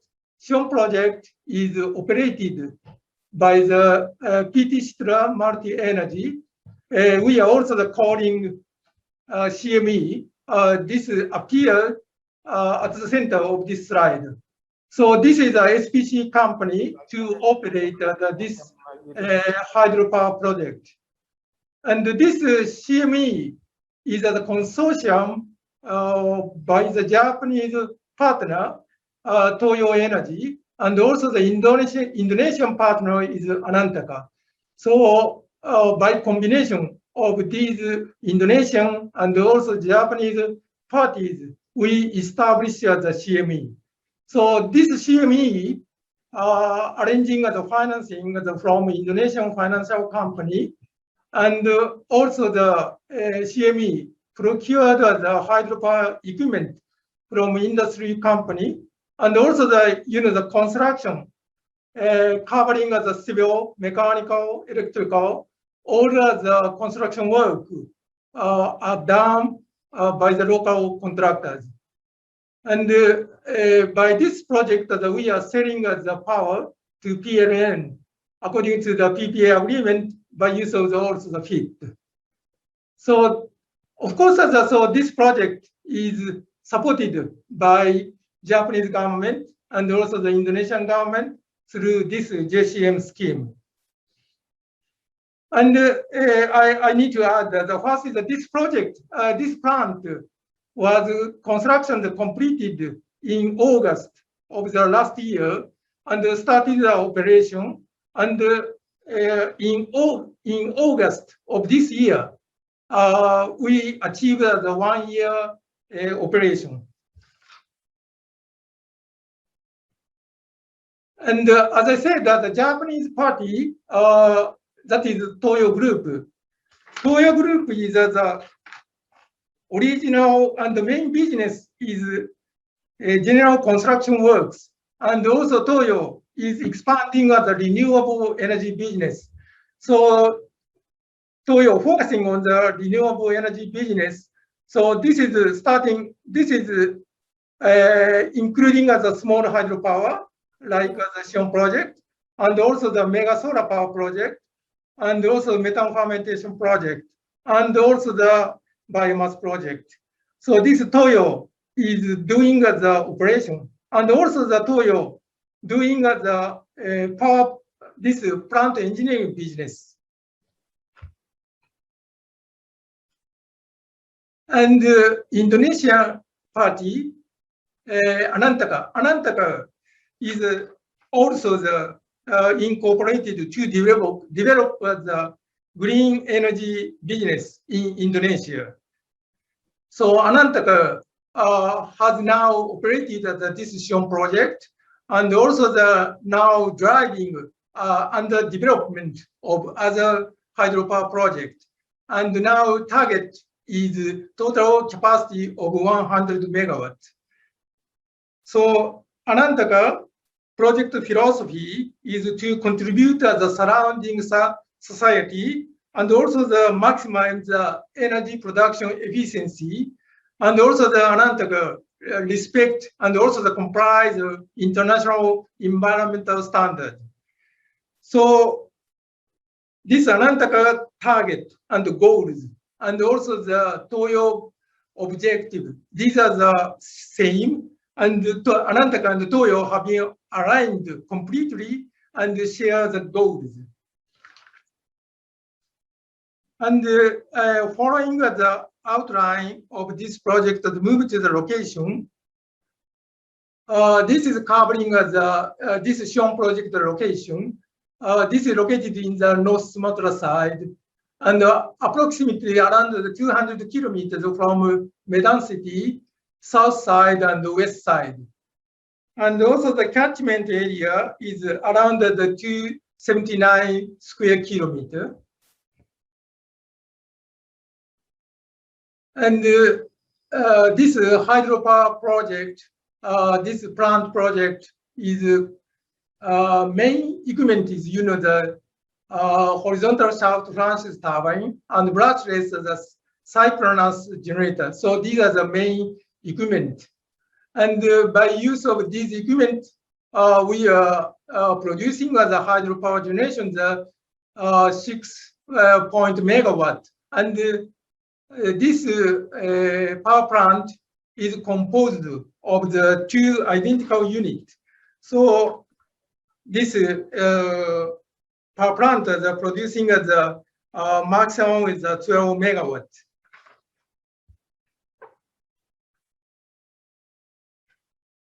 And I am now moving to the the operation work and also the maintenance work. As I said, this plant was started the operation 1 year before, and these are the 1 year we have operated stably, and also we are doing the maintenance as much as possible to use the in-house resources. These photos are mainly covering some equipment, the transformer inspection, and also the emergency generator inspection, and also some lubricant system given to the bearing of the turbine, and also the covering the cooling water system. So by use of the in-house manpower, we are maintaining the equipment. And as I said, we are now achieving the 1 year operation.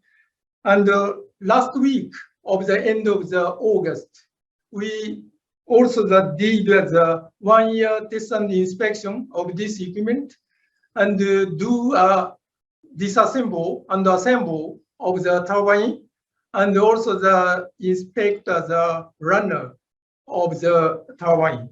So we are moving very well and to realize the stable operation. And I am now demonstrating the benefit of this Sion project. So actually, we have supplied the power to the subgrid of the North Sumatra, and these are the 10 megawatts can be used by the approximately 27,000 houses. And furthermore, as I said, this operation is mainly covered by the local people. In this operation period, we are now employing the 26 people, and they have been already trained well, and they are playing a very important role of the most operation and maintenance, and they are contributing to the stable operation. And also we need to operate the plant in the good communication with the social community. So we are also fixing some access road and also the replanting of the trees along the maintenance road. We are also maintaining some close relation with such a community. In the meantime, we are also receiving some cooperation from such a local community, receiving the manpower. Sometimes we need to do some occasional maintenance of the repair work. We are also receiving the assistance from the local community. So we respect the local surrounding people, and we maintain the good communication and also the relation with them. And so to comply with the JCM scheme, we committed to realize the greenhouse gas emission reduction. And by use of this plant, we produce the power 68 gigawatt hour yearly. And we also reduce the greenhouse gas emission around the 32,000 tons CO2.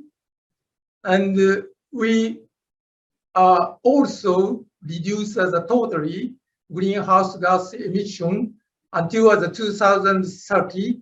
This is the total reduction CO2 volume is 339,000 tons CO2. And as I said, so we are now taking the first step to operate the micro hydropower project in Indonesia, this shown project. So this is just only the first step. We need to also realize 20-year long operation. So this stable and also long operation should be ensured with professional operators and also the advanced technologies, and also the robust maintenance. And also we have the challenge. Another one is that we need to also conform with stakeholders. As I said, we also maintain the relationship with local people and also the government and also the power company of the PLN. And also we are working together also with other IPP companies. We need to conform with other stakeholders. And also Sion is also the first step. We are also moving to the next project. We are focusing on the micro hydropower project as a potential such a renewable project, and we are also developing as a project, and also increasing such a renewable energy production.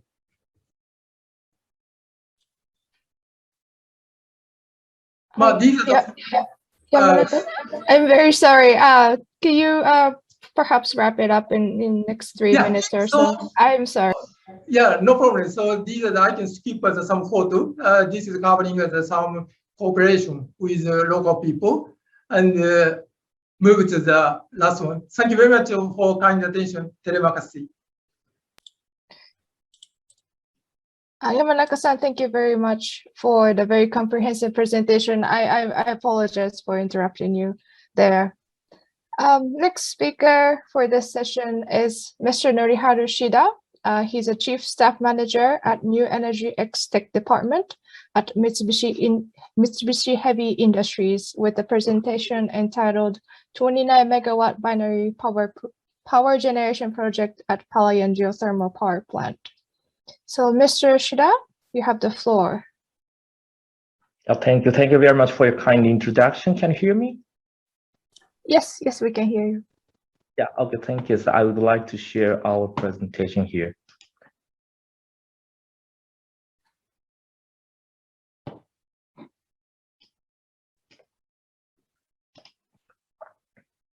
Yeah.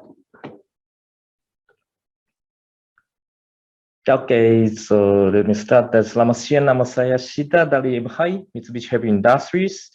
And today, thank you very much for giving us this kind of opportunity to introduce our project in Philippine project for the geothermal sectors.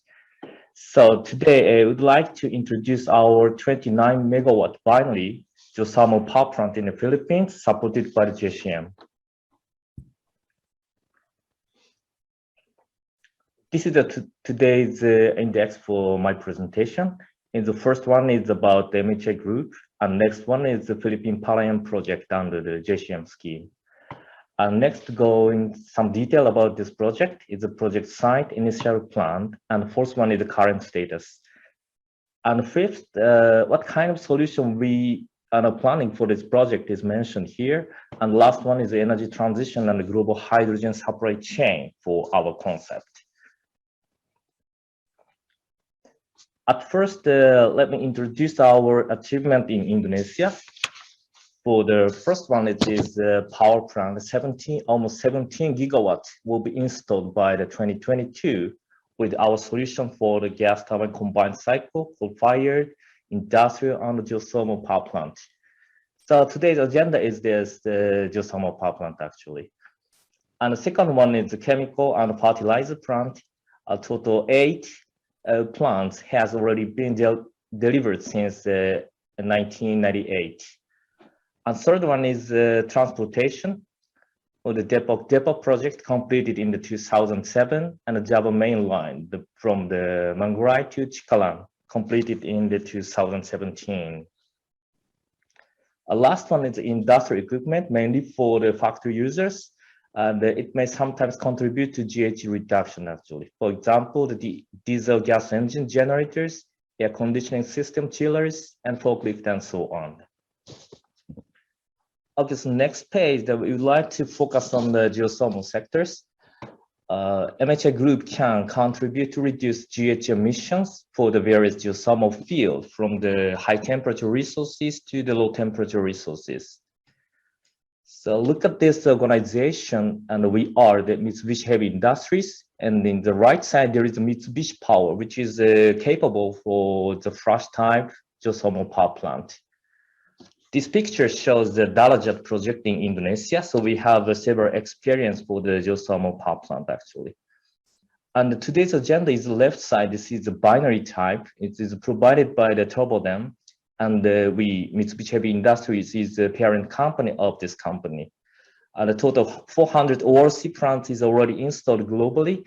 And now we are doing the project in the Philippines. Okay, here this is the project detail about Palayan project under the JCM scheme.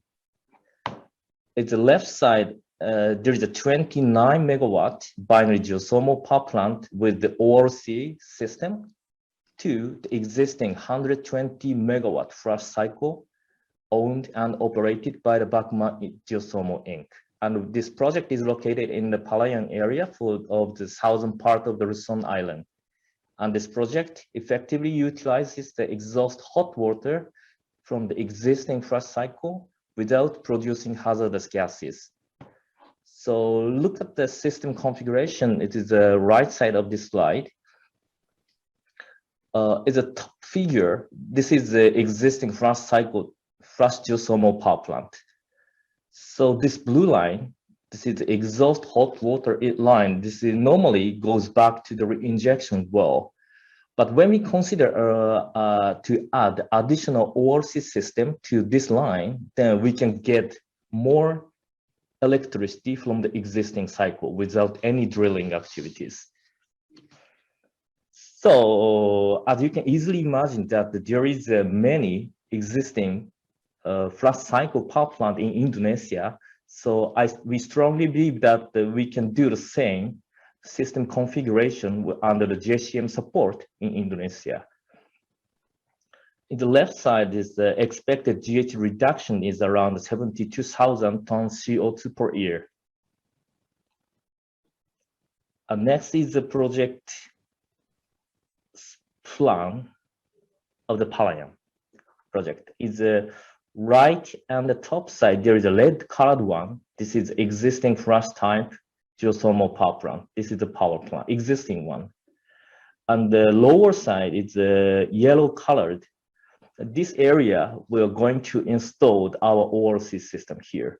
And to generate electricity, and the generated electricity goes to the switchyard, is colored by the green, and through the transmission line, then to sell the grid.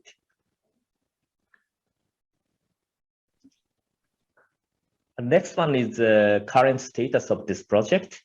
So last year, after the funding by the JCM, then we have started the civil work. And look at this, and as you can see that this is under the land preparation phases. So in the right side, there is a cooling tower will be installed at the center, the turbine, and the left side is the ORC heat exchangers and a switchyard.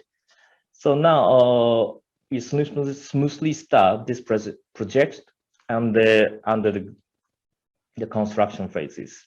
And after the completion of the land preparation, we will install the power plant facilities. So what is the ORC system is written here. This is the top of them. We are the parent company of this company and established in the 1980. And what this ORC system is to drive the turbine to generate electricity by evaporating the organic mediums. So we think that this is the best fit for the medium and the low temperature application for the geothermal sectors. And the last, the delivery record is approx 400 units and a total 660 megawatt delivered to the 50 countries all over the world. So top of this slide is for the geothermal, which is today's agenda. This is the 16 unit and 120 megawatt at all. And apart from the geothermal, this is also the solutions for the biomass and waste heat, oil and gas, and waste to energy. Waste to energy is one of the hot topics in Indonesia. So this one is our view of the energy transition and contribute to achieving the carbon neutral world by the 2050 through the decarbonization technologies, of course, including the geothermal and hydrogen value chain. And this is the last page of this presentation. And we, MHI Group, has a vast range of technologies to end-to-end solutions for the global hydrogen supply chain. For example, the upstream, like production, there is gasification plants and CO2 capture plants and compressors.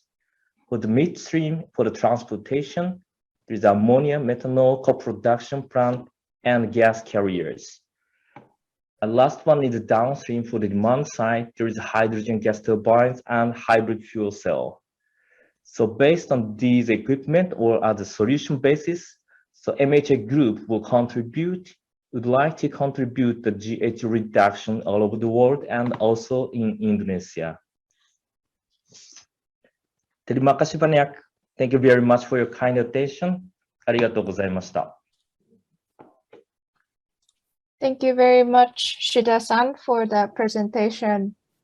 I'd like to introduce our next guest speaker, Mr. Yosuke Hasenaka.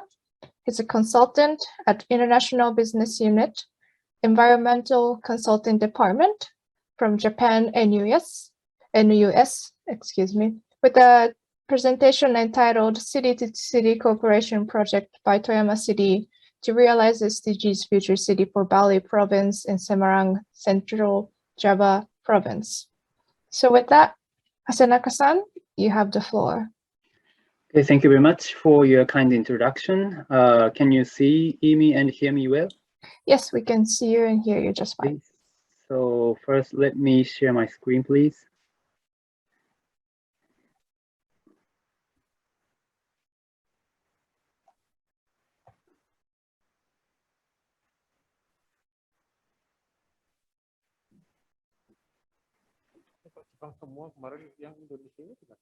Okay, can you see my screen?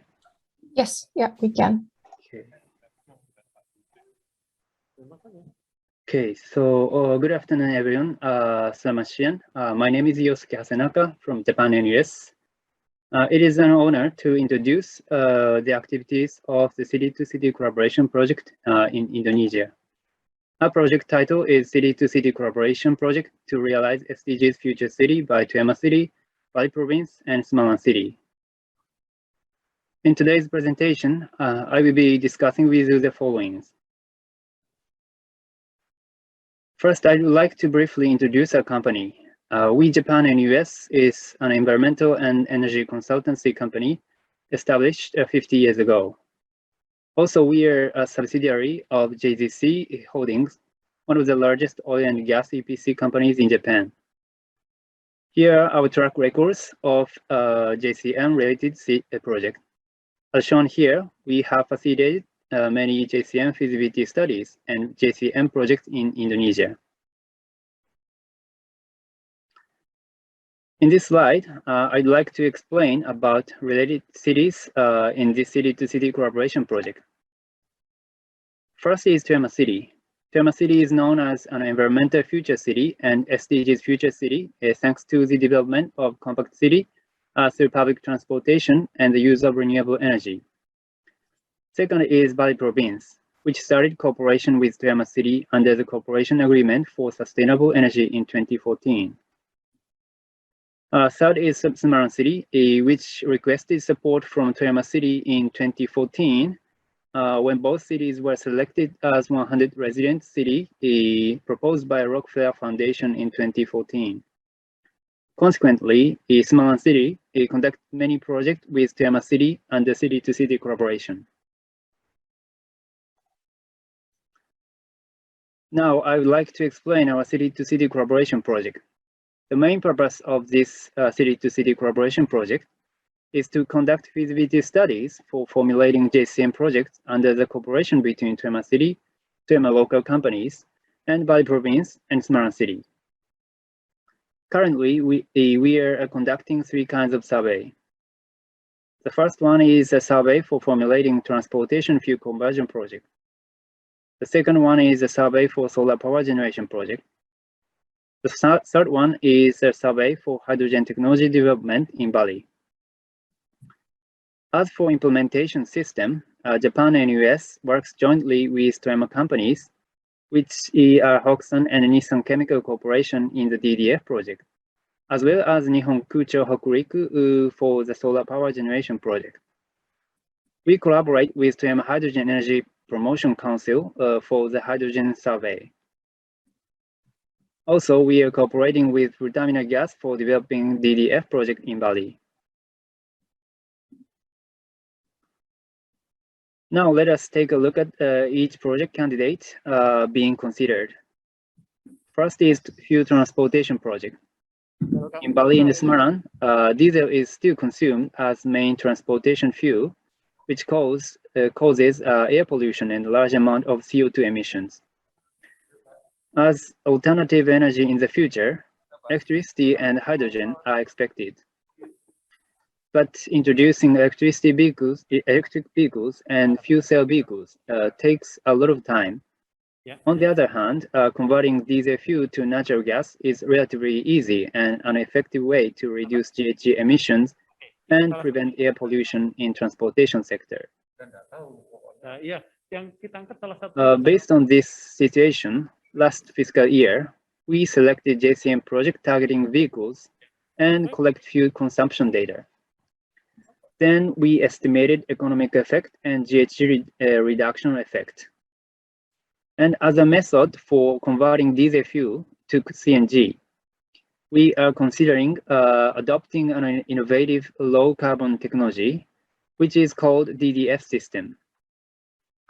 DDF is an abbreviation of dual diesel fuel. Literally, this is a system where both diesel and CNG is combusted at the same time. And we, Janus, have track record of conducting the JCM project with Smart City using this DDF technology for public buses. Although there has been gas supply problem since installation of DDF, recently a gas station has opened in Smart City as shown in the lower right corner of this slide. Therefore, gas will be supplied to DDF installed buses more smoothly in the future. We think this project experience will yield good results in Bali as well. Next is solar power generation project. As a main renewable energy source, solar power generation is expected to proceed with renewable energy development. Previously, we considered installation of solar power generation for hotels, but most of the hotel's roof are traditional style and have problem of strength to accommodate PV. Also, from last year, sightseeing industry has been strongly hit by the COVID-19, and it was difficult for hotel owners to consider installation of PV. So we focused on the government facilities as PV installation candidates. As last fiscal year survey, we couldn't conduct site survey, so we selected the government facilities from satellite data and estimated power generation and GHG reduction for each candidate site. This slide shows project progress and the future action plans. Today we don't have enough time to explain this slide, but we are aiming to formulate JCM project next fiscal year on the survey result of this year, based on this survey of this year. Next is survey for hydrogen technology development in Bali, starting from this fiscal year. As shown here, Bali province aims to expand renewable energy in the future and assumes the main renewable energy as solar power. On the other hand, as you know, PV is not a stable energy, so it is necessary to prepare backup electric power source for adjusting fluctuations. So hydrogen energy development in the future is expected since it can be used as energy storage and therefore it is not constrained by grid limitation. Actually, Terma City and local companies are building a model for local hydrogen production and consumption. So in this city-to-city collaboration project, they can support in providing know-how and hydrogen utilization technologies. As for the survey in this fiscal year, consideration of hydrogen development in Indonesia hasn't progressed enough. So we would like to firstly focus on the survey for hydrogen development potential and challenges in Bali and consider verification project next fiscal year. Finally, we would like to share the challenges and countermeasures of this project. First, under the spread of the new coronavirus in both cities, conducting field surveys was impossible last fiscal year. So this fiscal year, we would like to conduct an online site survey. Regarding the challenge for solar power project, the biggest barrier for installing solar panels is initial investment. So we would like to investigate the possibility to use PPA scheme in JCM project. Also, last year we focused on the government facilities, but this year we would like to also discuss with public companies as well to ease the procedures of procurement. Regarding the hydrogen project, we would like to consider the possibility to develop not only green hydrogen, but also gray hydrogen by utilizing abundant natural gas in Indonesia. Lastly, we would like to emphasize the importance of the cooperation with national level stakeholders. Last year, we just discussed with local government, but since JCM project bilateral project, we would like to communicate with national level stakeholders such as Bapenas and Embassy of the Republic of Indonesia in Tokyo. This is the end of this presentation. Thank you very much for your attention. Thank you very much, Hasanaka-san, for that presentation. And I'd like to introduce the last guest speaker for this session, Mr. Kengo Shinomiya. He's a project manager at International Business Department at Kyudenko Corporation, with a presentation entitled Development of an Energy Management System to Provide a Stable Supply of Renewable Energy Project Case. So with that, Shinomiya-san, over to you. Yeah, thank you very much for introduction. So unfortunately, my computer is very tired recently, same as me. So sometimes my microphone doesn't work. So in such case, Yamaguchi-san, please let me know. Sorry. Sure, no problem. And because I'm in office, so I have to wear a mask. Okay, let me share my presentation. Is it okay, Yamaguchi-san? Yes, we can hear us, see it fine. Thanks. Yeah, okay, let me start. So, good afternoon, everyone. So my name is Kengo Shinomiya from Kyudenko Corporation. So we are enhancing the stabilization of renewable energy on microgrid at remote islands by our original energy management system technology. So it's our pleasure to introduce our activity today. So Kubo-san has already introduced our activity on his session. So I would like to explain more detail. Thank you for this opportunity. So we are demonstrating our EMS energy management system at Sumba Island. You can see this picture. So Sumba Island is located in East Indonesia.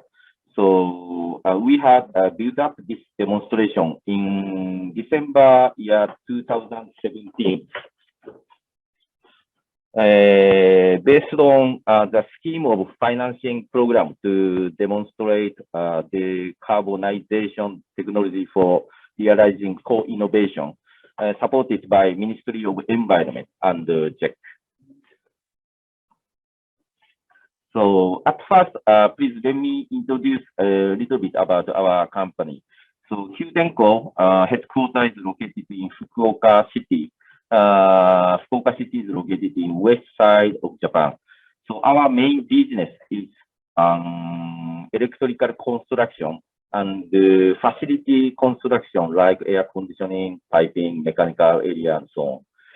So Kyudenko belongs to Kyushu Electric Power Company Group, and also providing a power distribution line work. About renewable energy area, so we have many experience of construction for solar power, also wind and biomass plants. So total construction volume is over 2,200 megawatts in Japan domestic right now. So this is some data of our company. So we have a 77 years history. So our network in foreign countries is where? Anyway, we have office in Singapore, Indonesia, Vietnam, Thai, Malaysia, and Taiwan. So move to explanation of our Sumba demonstration site. So this picture is showing some pipeline of our energy management system. So you can see the graph on the side. So this is just an image of input from solar modules. So solar modules receive sunshine and make electricity. So, but depends on whether output from generator does not keep same level. So like this figure. So if system sends electricity to power conditioner directly, the wave should be how to say shaking. So this green color area is some our symbolic figure. So by our EMS system, swinging output from PV module is stabilized by our software system and sending to a grid, and some part of electric energy will be stored into battery. So because Kyudenko is a construction company, so we are flexible for type of battery. So, but usually we are using lead acid battery here, and due to some reasons. So, firstly, still lead acid battery has cost advantage, and this battery technology has a next generation roadmap from technical point of view. Secondly, lead acid battery is safety compared with lithium. So it's very lower risk of fire and explosion. So our idea is that to put battery in some remote island area. We selected this type of battery. So thirdly, recycle flow is of lead acid battery is built up already. So because the lead acid battery is very popular in automotive application. Okay, this is some difficult slide, but this is overview of our demonstration site at Sumba Island in Eastern Nusa Tenggara State in Indonesia. So since 10 years ago, BPPT, so BPPT, who is one of government agency in Indonesia, has own demonstration site at Sumba Island to study solar power and storage system. So Kyudenko and BPPT had long discussion from year 2015 about their next target, which is microgrid control. Then BPPT and Kyudenko both agreed the implementation of EMS system, Kyudenko EMS system, onto existing Sumba demonstrating site. So left side is original demonstration system by BPPT and renovated to new demonstration system as a right side. So keeping existing PV solar modules and all totally removed all the battery. Here there was some species, the redox flow type battery, removed two lead acid battery and changed all power conditioner equipment to Kyudenko EMS system. So today, this demonstration site has been sending about 200 kilowatt-hour electricity to West Sumba PLN grid. So this is a real transmission record of our demonstration site. So you can see a blue line here. Blue line is input level from solar module. So due to weather, level should be not stable. So our EMS managed rectification inside and transmit as yellow color line. So consistently output level is keeping flat. This is advantage of our EMS system. Okay, so this is somehow technical slide, but another view of our EMS performance. So upper side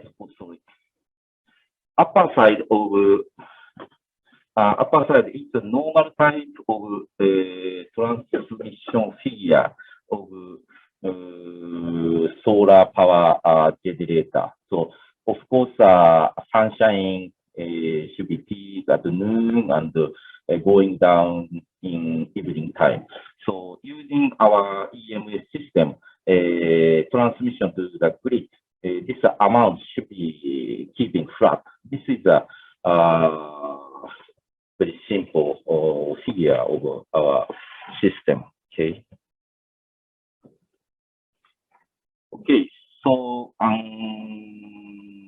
please let me summarize EMS introduction. So it was so challenging for us to build up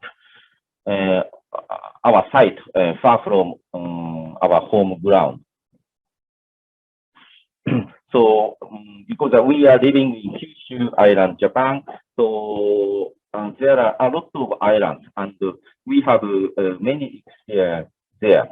So therefore, we believe that our technology can somehow contribute for Indonesia also. Because Indonesia has more number of islands and microgrids. So that is the reason to start our demonstration.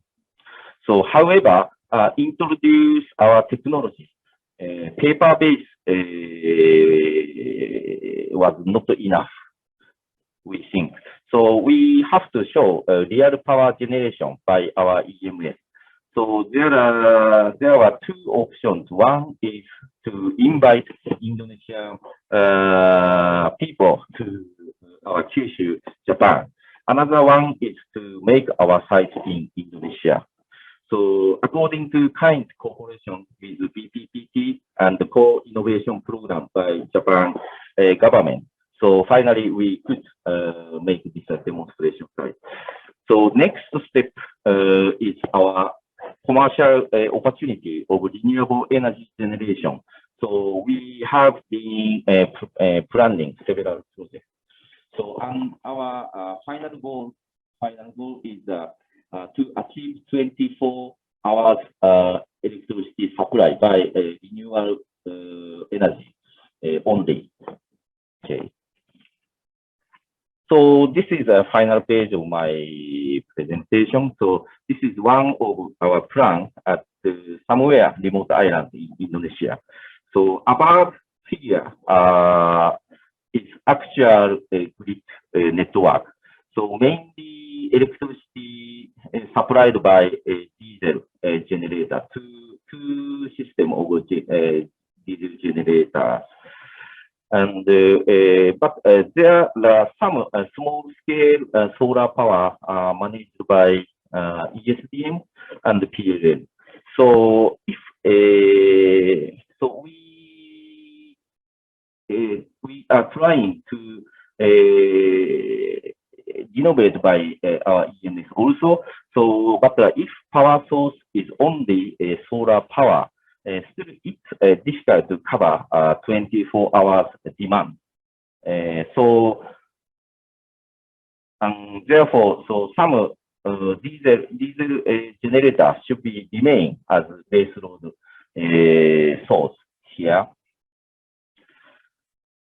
So on the other hand, PV and the battery, so you can see this large size lead-acid battery, about 32 mega on this plant. So this battery and PV can about 40% reduce the number of diesel generators. So here,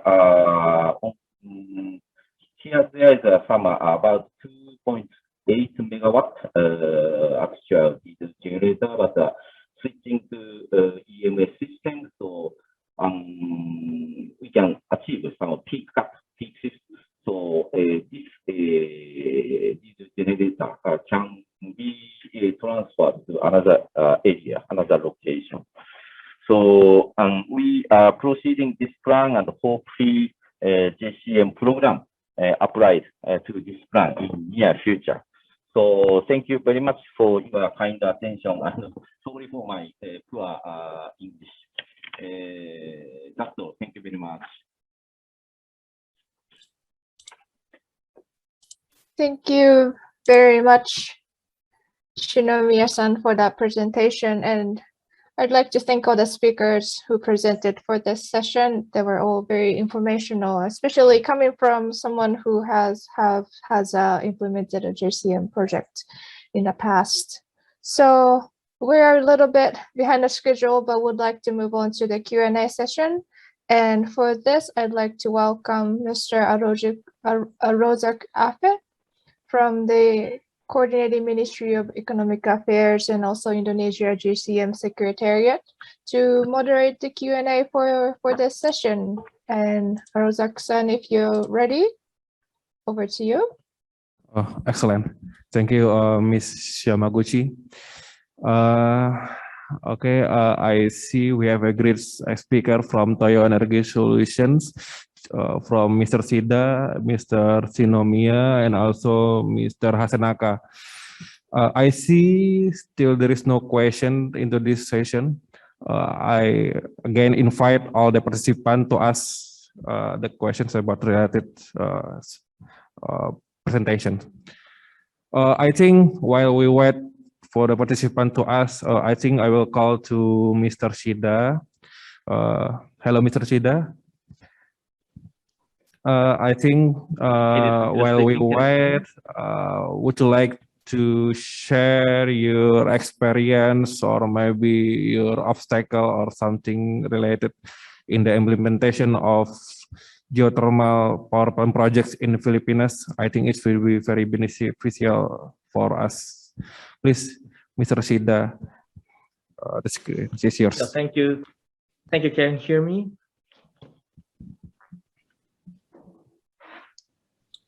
Yes, Hello?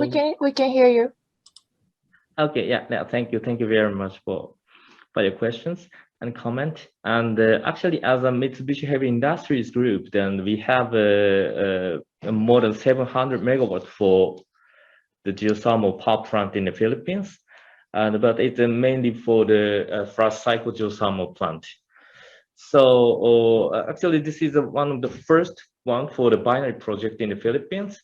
But it's also, we are very familiar with the geothermal sectors in the Philippines. So I think that hopefully nothing happens to achieve the commercial operation date actually.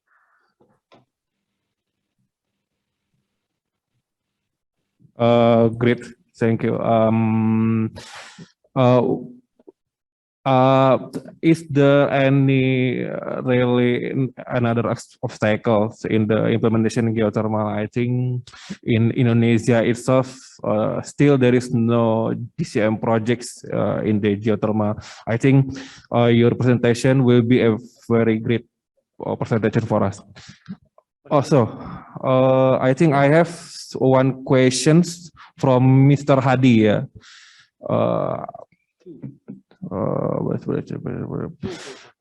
Two. I think there's two questions. I think this will be very good. Maybe Padiki will answer.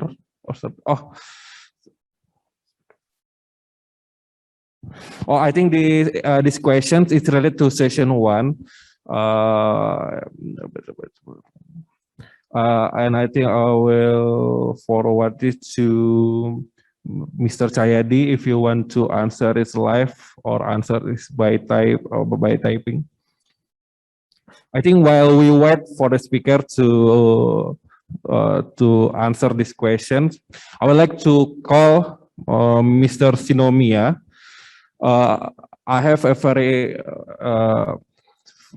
interesting about your presentations about the advantage of battery in your demonstration site in Sumba, because Indonesia is it consists of thousands of islands, and this is will be a very great example for us to show the options of energy to supply to our community. So I think, Mr. Shinomiya, would you like to again share your advantages of your battery, and also would you like to share the local communities, contribution to local communities in the remote island where your demonstration set has been implemented? Please, Mr. Shinomiya.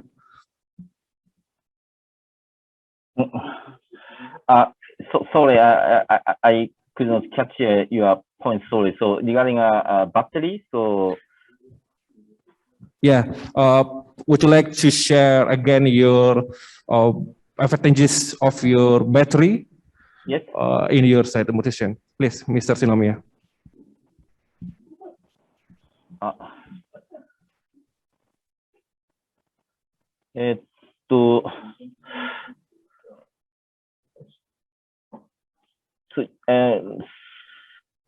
So again, so your question is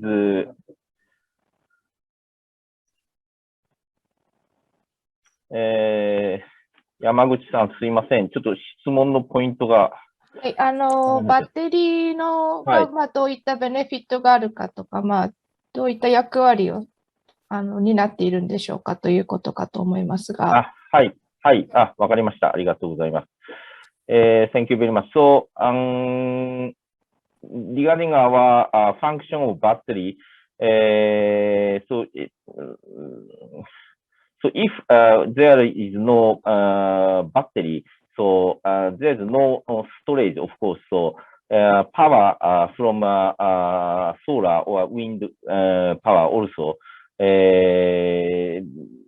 the power amount should be related with weather.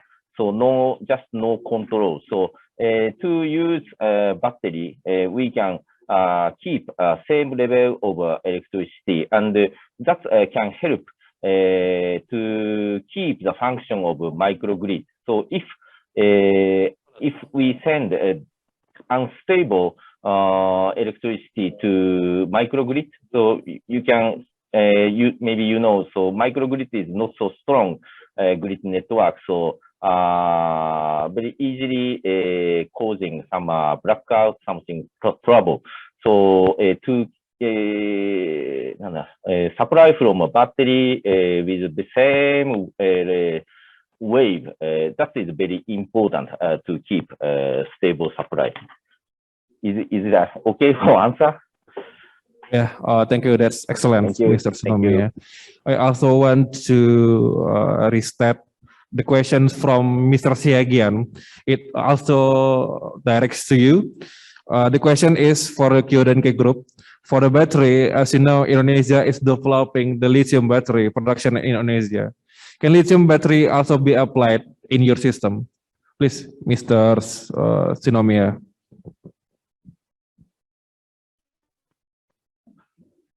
Yes, we are flexible for lithium-ion battery also. So, 5 menit lagi.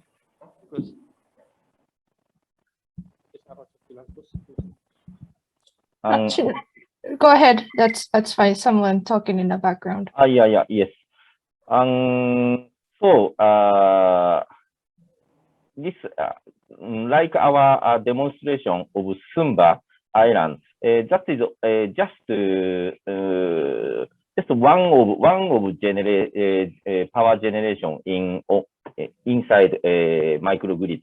So we don't need to care the quick response from the request from grid.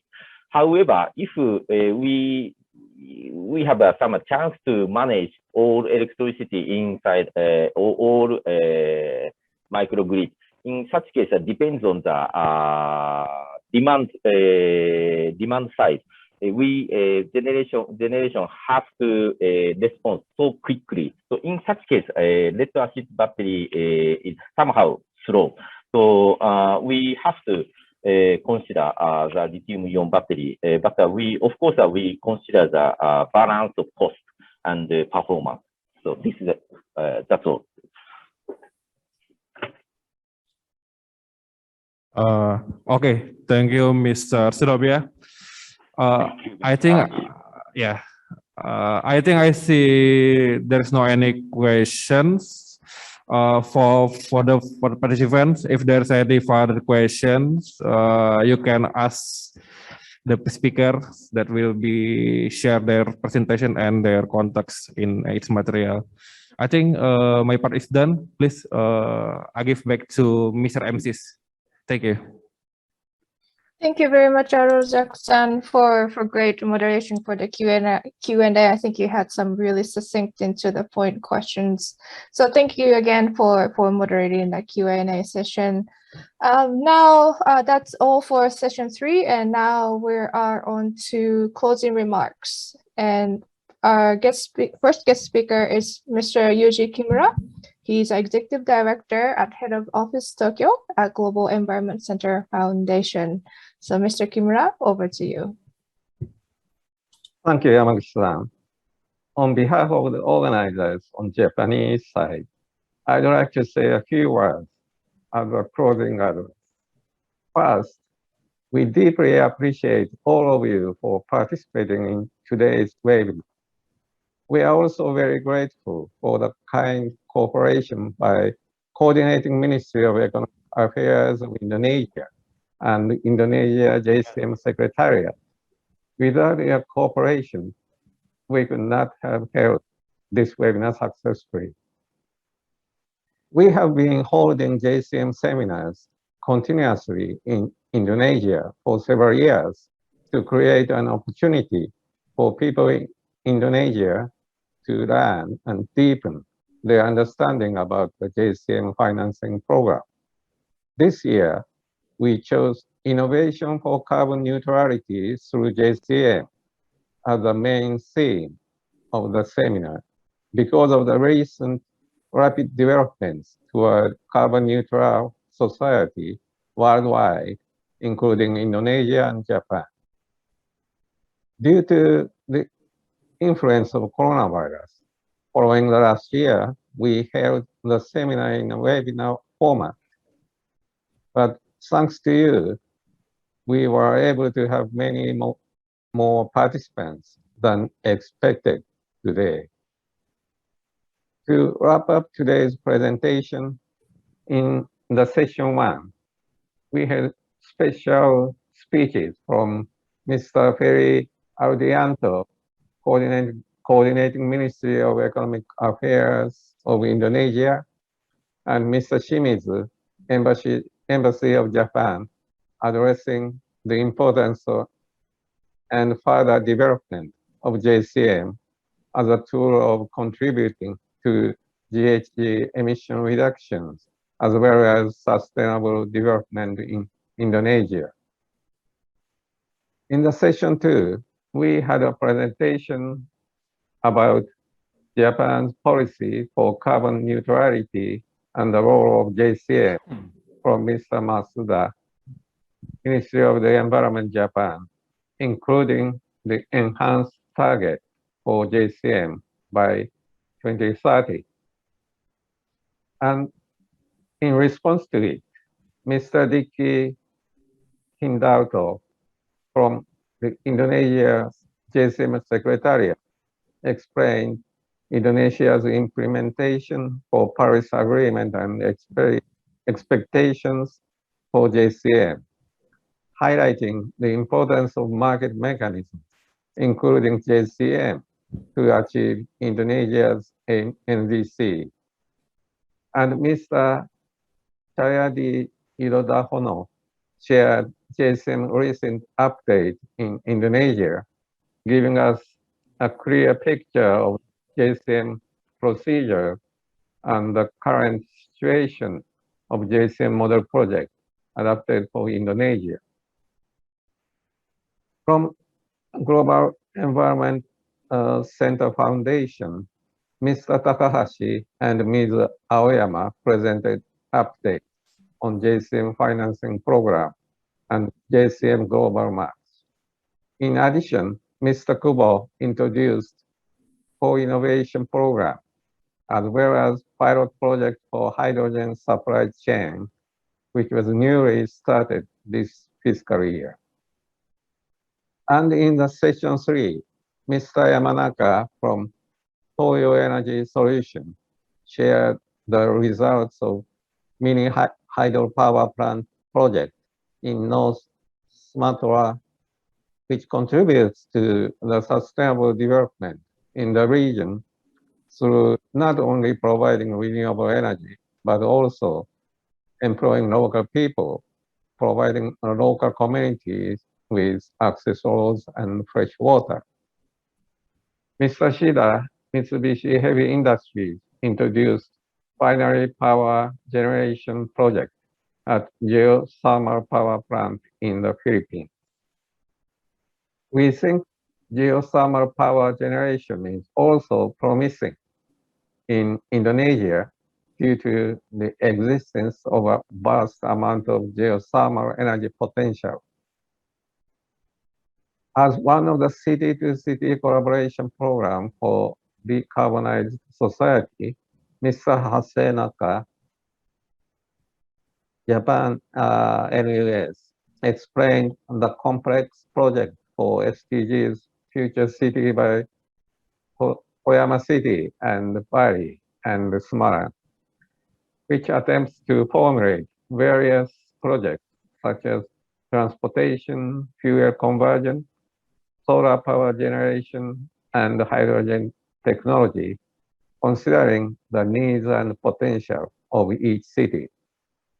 Lastly, Mr. Shinomiya Kyudenko introduced the demonstration project to control renewable generation and storage by energy management system to provide stable electricity for off-grid areas as a good practice of co-innovation program. We'd like to thank Mr. Linda Fauzani and Mr. Arzak Afe also from Indonesia JCM Secretariat for moderating the Q&A sessions. After we had today's presentations, we believe that through cooperation with various related organizations, the JCM financing program can contribute to GHG emission reductions as well as sustainable economic development in this region. In addition, continuous innovation is required for realizing a decarbonized society, and JCM financing program is a crucial tool that supports such innovation. And we look forward to receiving your proposals.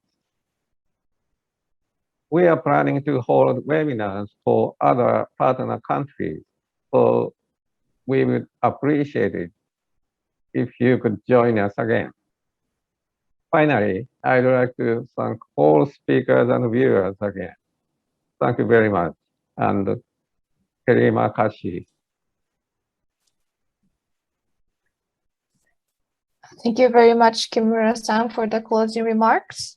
And before I introduce the last speaker, I just wanted to remind our audience that there's a URL to our questionnaire for your feedback about this webinar. So before you leave the webinar, please take 1 minute to answer it. It will very much appreciate it.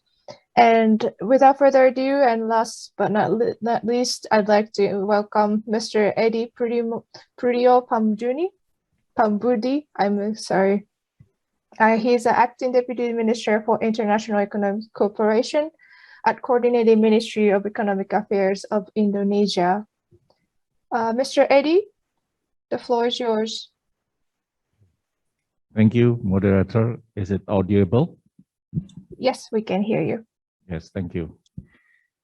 Minasan konnichiwa. Good afternoon. Selamat sore and assalamualaikum warahmatullahi wabarakatuh. Ladies and gentlemen, Minasama, I hope you had fruitful discussion during today's webinar. I would also like to extend my gratitude to all those who made this event a productive and constructive effort toward carbon neutrality. I am really impressed to know the progress of project under this mechanism. Ladies and gentlemen, distinguished participants, currently climate change is being a trend of global discussion.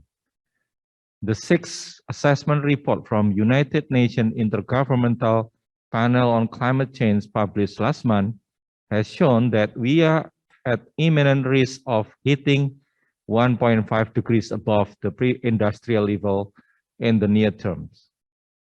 In addition, the most recent report from the World Meteorological Organization showed us that compared to half a century ago, today we are 5 times more likely to experience natural disasters.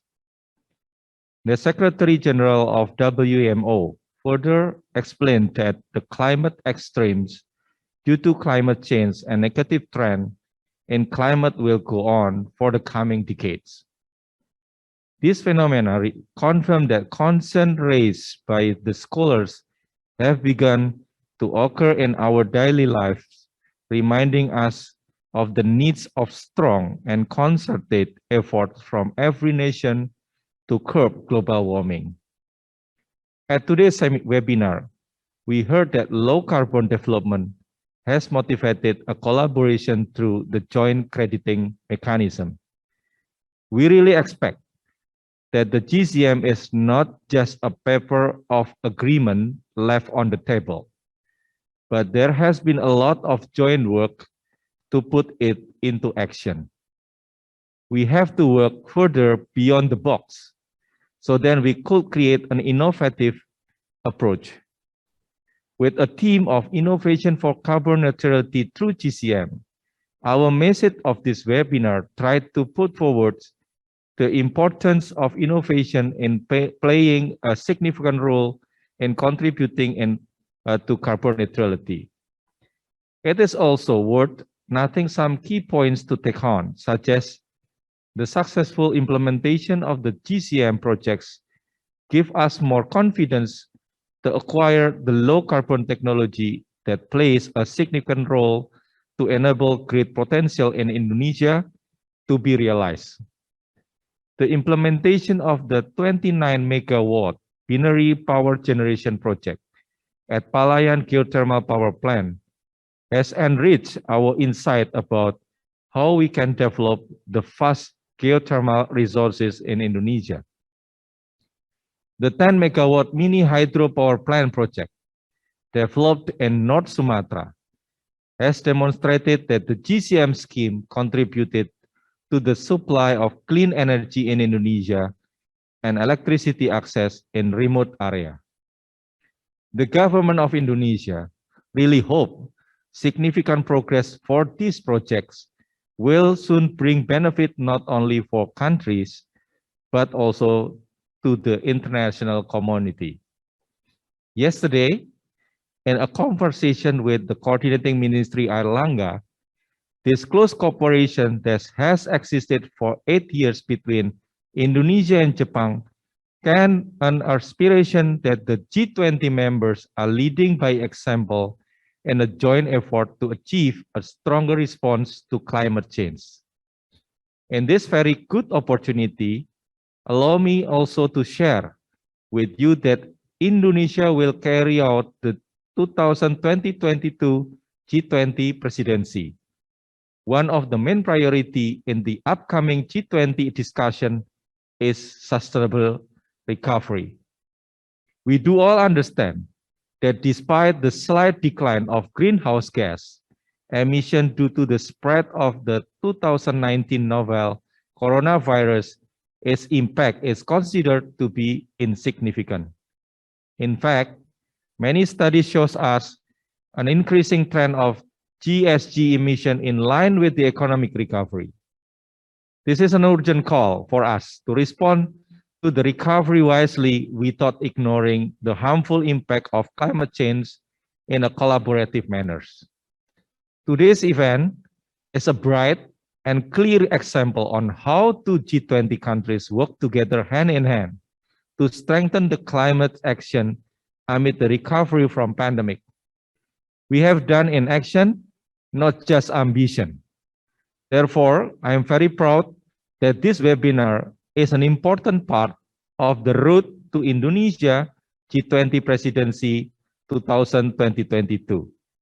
Finally, on behalf of the Coordinating Ministry for Economic Affairs, and as the co-Sherpa of the G20 Indonesia, I would like to invite you to stay working together in improving the world to be a better place to live and for the present and future generation.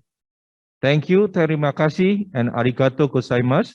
Kenko Shinomiya. Wassalamualaikum warahmatullahi wabarakatuh. Thank you very much, Mr. Eddie, for the very kind closing remarks, especially noting out that after the COVID-19 crisis, the recovering wisely, it's something that we all feel understand that what you really meant. And thank you for especially for noting the role of JCM in addressing the climate change and climate crisis. So thank you again for providing that closing remarks.